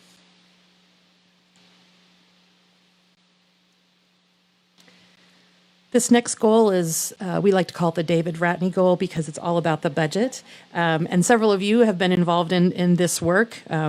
This past trimester, we took our personnel requests to the Personnel Request Committee and to the Library Board and on to the commissioners, as well as capital request. And our chairwoman brilliantly asked for those requests, and we completed that budget presentation to the county commissioners. You'll see lots more listed there, but the big thing that we'll now turn our attention to is the budget for 2023. So Dave gets no rest at all. He turns right around. Next slide, please. Our goal 12 has to do with the assistant branch managers and some of their work. In this specific goal, they have worked to build an interview workshop for staff. We started to see a pattern of folks who were really interested in being promoted, but maybe didn't have those interview skills or just had not done a lot of interviewing, didn't have that experience. And so they worked very hard with our learning and development department to put that together. And they held the first of those first two interview workshops with about 15 circulation staff attending, and to great success. We had lots of learning, but also lots of internal promotions, which always benefits the library and our patrons. They just come with so much more institutional knowledge. They can get right up to speed and help out at any of the locations. And then goal 17, learning and development, they have had a real focus this past trimester on the cybersecurity training.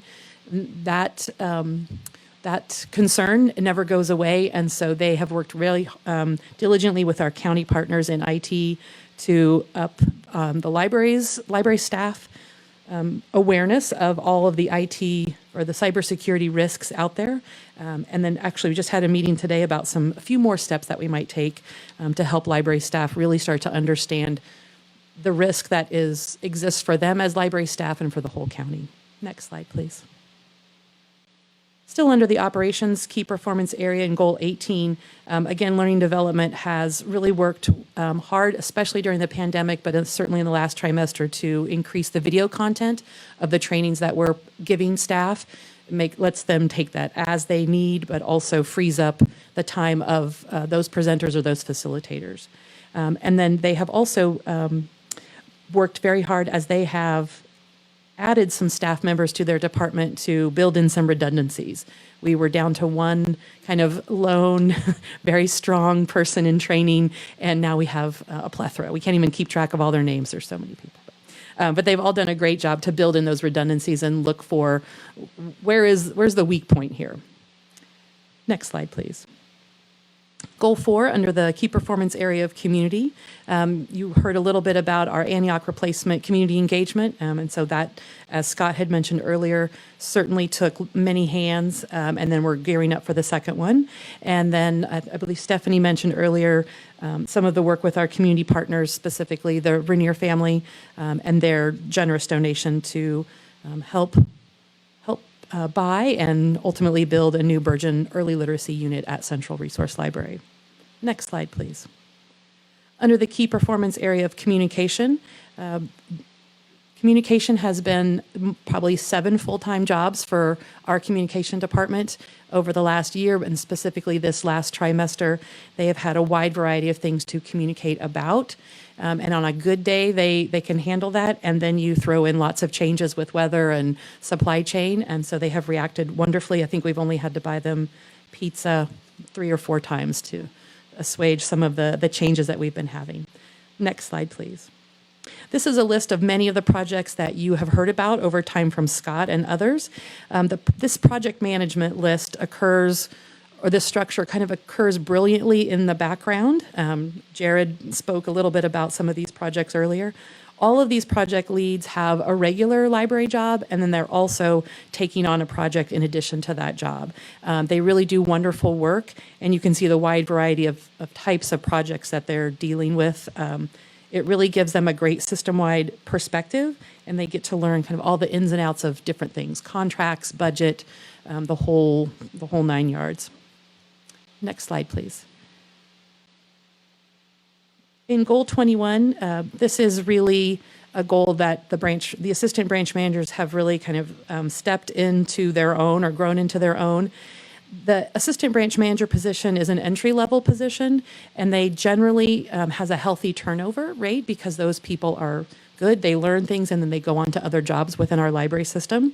And so maintaining and building that team it can require constant effort and attention because you always have new assistant branch managers. In the past year specifically, their efforts to that end of building a team were quite obvious month after month after month as they worked through lots of details about closing the library, quarantining, and then ultimately reopening. They were making an incredibly high number of very detailed decisions that had system-wide impact to really every patron and citizen in the county. And as we are coming out of the pandemic, it was very clear that stress of the pandemic revealed the strength of that group. And we are very, very, very proud of them. We just had a meeting with them where we all gushed over them for a good 15 or 20 minutes, and they were very uncomfortable with it. So we think we hit it on the mark. Next slide, please. Under the key performance area of convenience, again, a lot of these projects are the buildings, and you all get to see and hear about that work each month. So you're familiar with that, and you may show up at some of those buildings as well as they're in your neighborhoods. Next slide. And again, this should look familiar to you.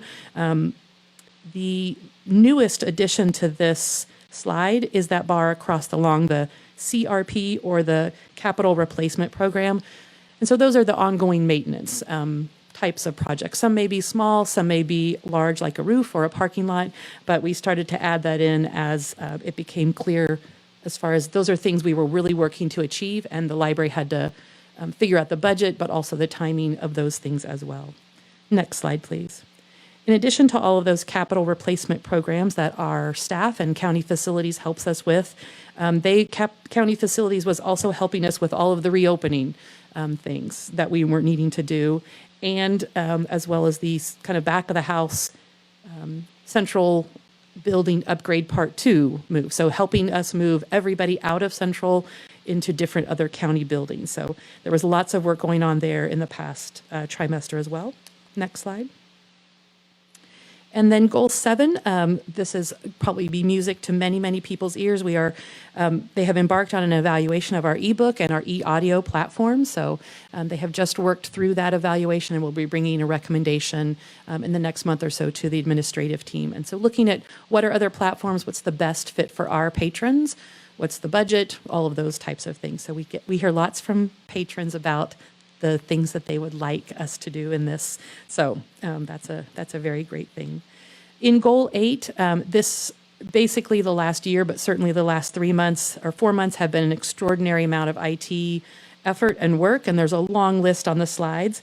Reopening certainly took quite a bit. Again, they are moving themselves out of Central, and they helped everybody else move. IT now is at Antioch, so they have to rehome themselves. But the part, and you can go to the next slide, the part that I want to highlight is one, hiring of a new manager in the IT department, so that's going to help balance out a little bit of that extraordinary amount of work.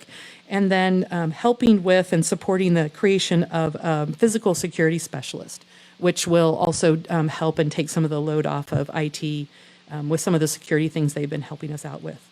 Our IT customer service specialist was hired from within the library, Kevin Chasey, and he brings with him great institutional knowledge and great IT knowledge. He has been with the library for many years, and he is known far and wide throughout the library. He's a great comfort to people when he shows up and you have an IT problem, so myself included. Next slide, please. This is more of IT work that has been done over time. And next slide. So this is under the key performance area of convenience, goal 14. And again, you're familiar with these projects.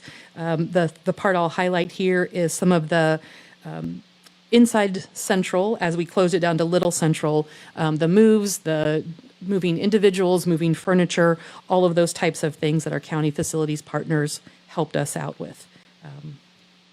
Next slide, please. That's all for my strategic plan update. I would be happy to answer any questions from you all.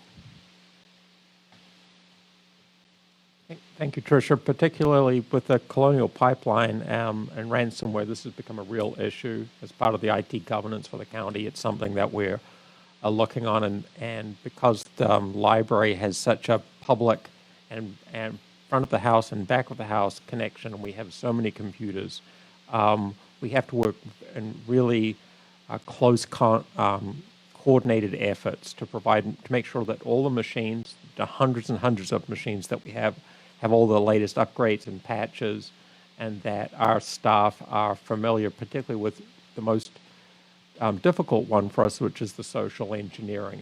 And what we have been reported on recently is some of the sophistication with some of these groups, not only with the social engineering, but with the ransomware, and they're combining. The library has a lot of assets, as the county does, that could be exploited, and other cities, other municipalities have been hacked and ransomware, and that's just something that we are working tremendously hard. You don't see it because it's not really visible, but those security structures are being put in place.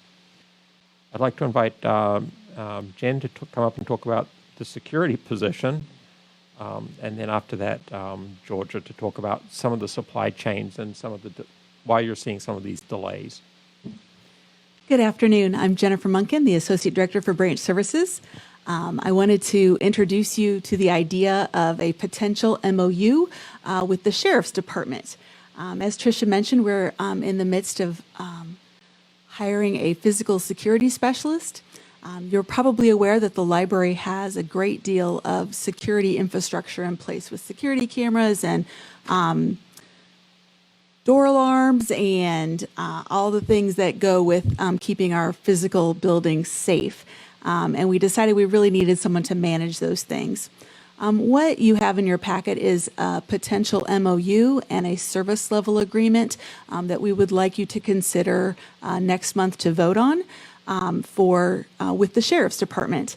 As with the many MOUs that we have with other county departments, such as facilities and HR and FMA, we like to rely on the expertise of other people who do the work that we are not typically doing. So we are not security experts, we're book experts. And so we would like you to consider working with the sheriff to help us manage our physical security better. I want to make sure I catch all my points. So we are, what we would be asking them to do is to manage the person that we're going to hire, so they would actually live in the Sheriff's Department. We would like to utilize their expertise in managing security and our security systems and our camera systems. So they would work directly with vendors to maintain those relationships, make sure all those bills are getting paid, making sure that all those things are up to date, and coordinated across the county. They would manage the key card system, which is something that takes an inordinate amount of time for our IT staff currently. They would work with facilities and emergency management as far as training is concerned, training staff, making sure that we're compliant, doing workplace shooter trainings, all those kinds of things that are really recommended for our staff. And they would manage the physical security audits of our buildings. The Sheriff's Department actually did conduct a security audit for our locations last year, and they have a whole list of recommendations on things we can do to improve our physical security. So that's something that this new person will be doing, and we would like them to do it in conjunction with the Sheriff's Office. I wanted to read you just a statement from the briefing sheet that I think is helpful. The Chief Security Officer, Dave Stutheit, who we have been working with at the Sheriff's Office, has been working to centralize and implement physical security systems across the county for the purposes of standardizing and strengthening current systems in place, as well as planning for future needs of the entire organization. So that's why we think this would be a good idea to partner with them and to create an MOU so that we're stepping along with the rest of the county on all of our security needs. Do you have any questions at this point that I can answer for you? What I can say is we're not losing the FTE count. We're not giving that up. That position still remains at the library. We debated whether we should hire internally or do this partnership, but by doing this, doing it in this model, the feeling is the library will get a seat at the table through this person who will always be representing us, but also being able to talk to us about different types of initiatives and aligning security with the county along with our buildings, which we're both in line. We want to create safe building spaces. I think it also came out of the county's audit that they did where there are specific things that we can do in a systematic way to make our buildings more secure and safer for our patrons and our staff. And I would just encourage everyone to read through this proposal. Come back if you've got any questions or concerns with it. We're happy to address it, but it will be on next month's agenda. Thank you. Okay, and finally, I'd like to invite Georgia to come up and just kind of give us, the board, an update, particularly on some of the supply chain issues that we're struggling with.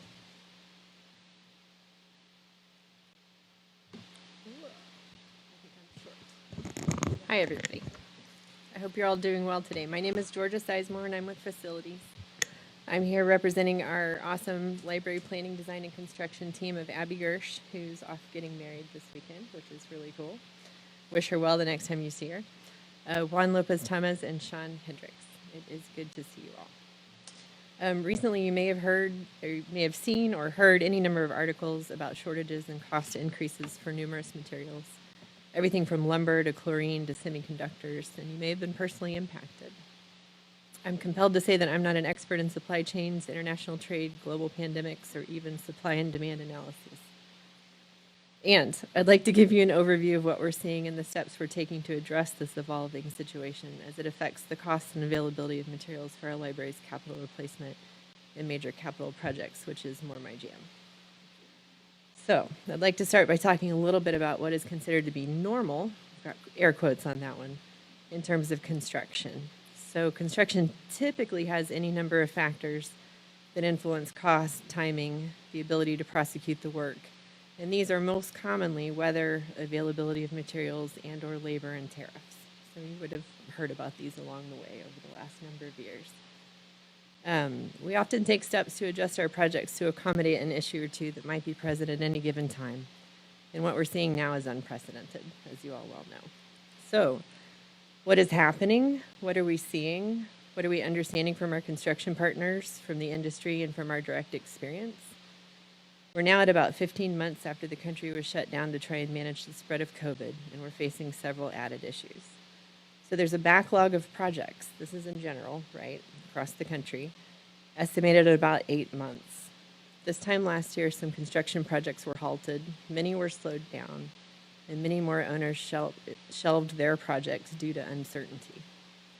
And everybody's ready to go again, right? Everybody's just jumping at the bit, sorry. Conversely, many home improvement projects drove high demand for lumber in this past year. A number of sawmills shut down at the beginning of the pandemic, creating limited supply. We're currently seeing lumber costs 3 times or more that of normal, and there are shortages of specific types and dimensions, as we've experienced on Corinth's roof project. Material and product costs are up across the board. Suppliers are unable to confirm delivery in a timely fashion because they aren't getting reliable information. Situation changes daily. As a result, lead times, which is the amount of time we expect to wait for a product after placing an order, are increasing. In general, material production is approaching pre-pandemic levels, and it is not yet there. Even if it were at pre-pandemic levels, the backlog needs to be worked through. Construction labor shortages. Excuse me. These come up from time to time, and the Federal Bureau of Labor has estimated a shortage of around 430 craftspersons and laborers nationwide for 2021. Wood, insulation board, and copper specifically are all in short supply. So, what does this mean? Material and labor costs are high. So for capital replacement projects specifically, this can impact what projects move forward and in what way, as our overall CRP, capital replacement project budgets we work with are set. It also means that lead times for materials are long and frequently changing. This can impact how and when a branch may need to be closed for a project, which impacts the public. What are we doing? What are our current strategies? For capital replacement projects, we're doing a handful of things. We're drawing upon the knowledge of area contractors to develop strategies for specific materials, scopes of work, and project timing. Our consultants are researching what is in short supply and are working to design solutions as much as possible that include readily available materials. We're assessing what projects need to occur now versus what can be repaired and addressed when the market is more favorable. Along these lines, we're working to select projects that can have design completed and ready to go out to bid when that more favorable market arrives. We're working towards having materials delivered as much as possible prior towards establishing and communicating closures with the public to help with that aspect.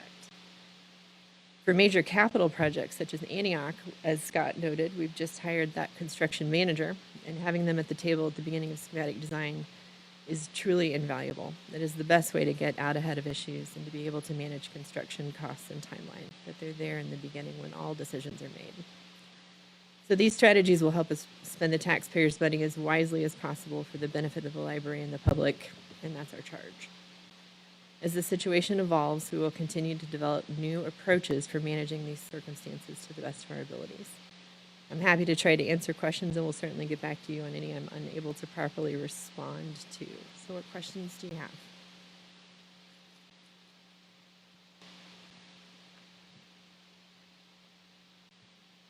Thank you, Georgia. We're going to, and many of the approvals that you're going to be doing on new business day are really addressing the additional closures that we need because for various electrical or roofing projects, the materials, we're just unable to get those in hand to provide some kind of context. Again, I apologize for the length of this, but we had a shortened meeting last week and a lot of things got pushed. I think I saw that lumber prices are going down because people are putting things off, and so hopefully that'll kind of continue as supply catches up. Okay, that's the end of your report and on to action. So first thing we've got is our consent agenda. Everybody should have a motion sheet. And everybody turn your microphone on so we can all participate and get this done as quickly and efficiently as possible. I have dinner plans. So let's get going. So consent agenda first, please. I move the Library Board of Directors approve the consent agenda. Do I have a second? Second. All those in favor? Aye. Aye. Any opposed? Motion carries.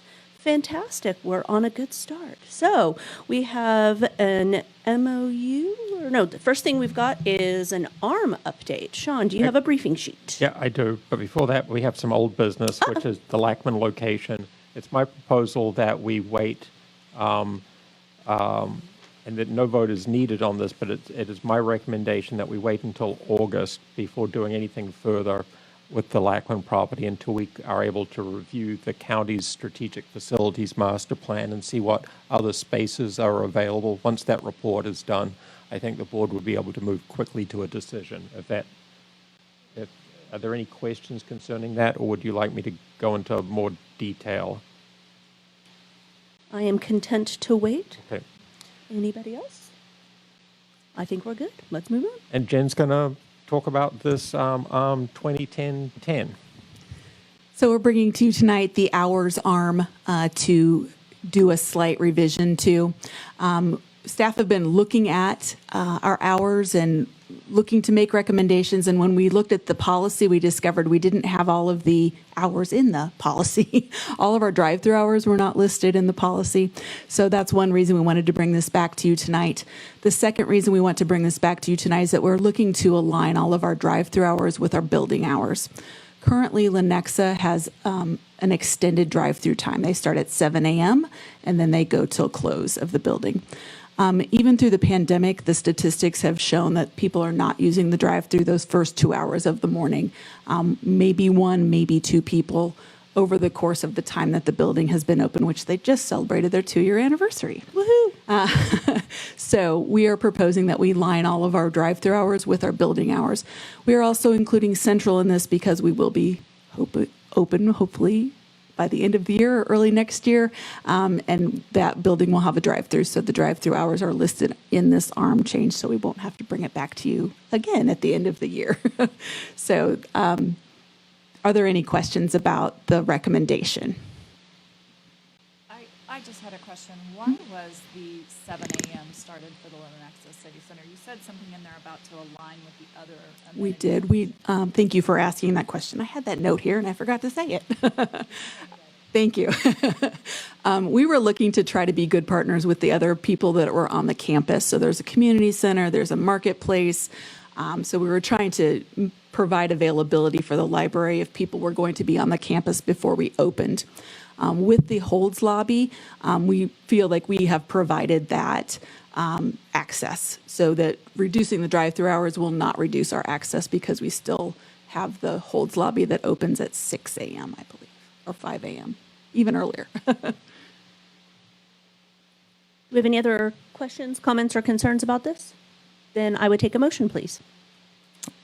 I move to approve updates to ARM 2010-10, which would establish consistency of available hours at all branches with drive-through service. And do I have a second? Second. All those in favor say aye. Aye. Any opposed? Motion carries. The next issue before you is the renewal of the On24 platform. I'm bringing it before the library board because it exceeds $100,000. Do we have any questions, comments, or concerns about this expenditure? There being none, I would take a motion.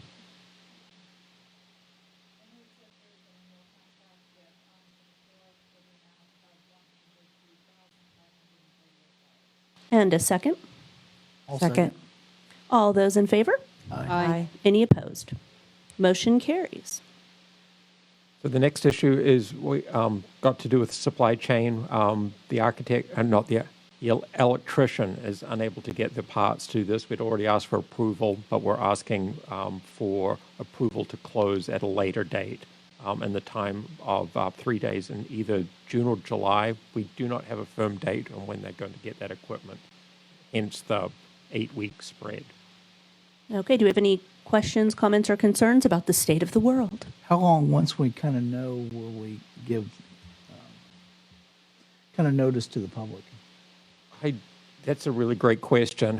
Tricia knows the answer, thank goodness. Our goal is to give them 2 or 3 weeks notice. That's generally a checkout cycle, so try to, and we've shortened that in many cases to 1 day.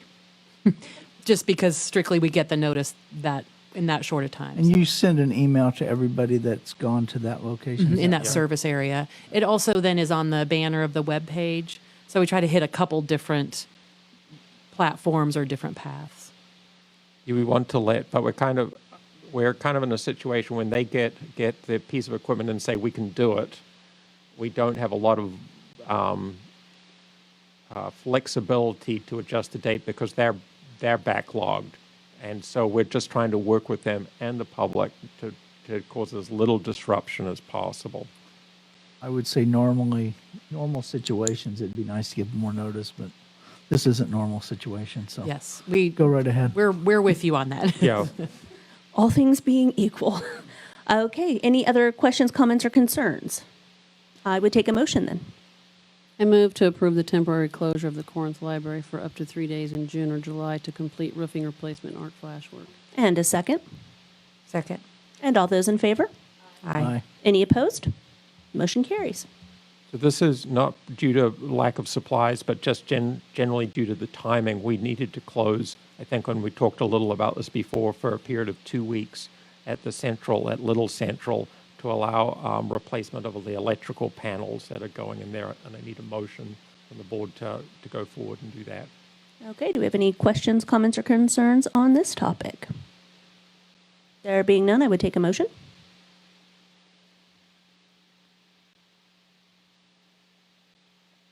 I move to approve a temporary closure of Central Resource Library for a period of approximately 2 weeks in August to allow for the replacement and relocation of the main electrical gear serving the central location. And a second. Second.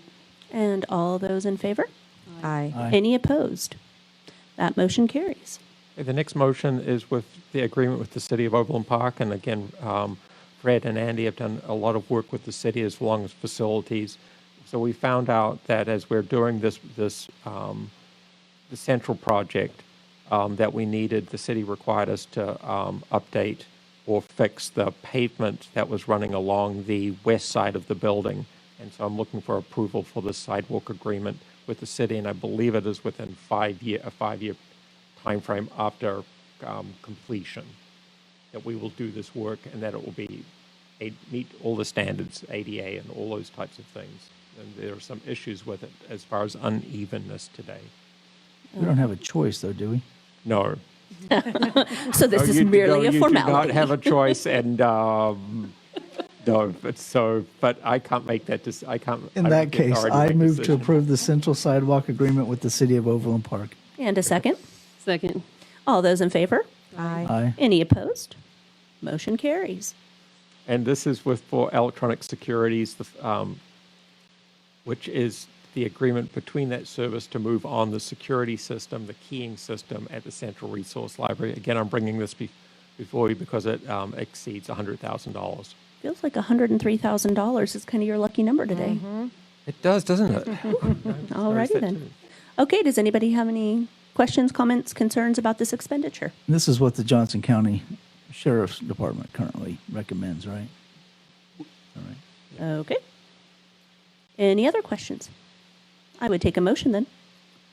I move to approve the agreement with the Electronic Security, Inc. for work on the Central Resource Library not to exceed $103,736. And a second. Second. All those in favor say aye. Aye. Any opposed? That motion carries. Do we have any other business that we need to address? Then thank you, everybody, for your work on our board packet of like 160 pages or whatever it was. So, woohoo! Glad we didn't kill trees, so yay for iPads. Okay, I need one more motion. Somebody hit me. I move the Library Board of Directors adjourn. Second. Bethany can get to dinner. Woohoo! Thank you. All those in favor? Aye. Aye. Awesome. None opposed. See you guys next time. Thank you.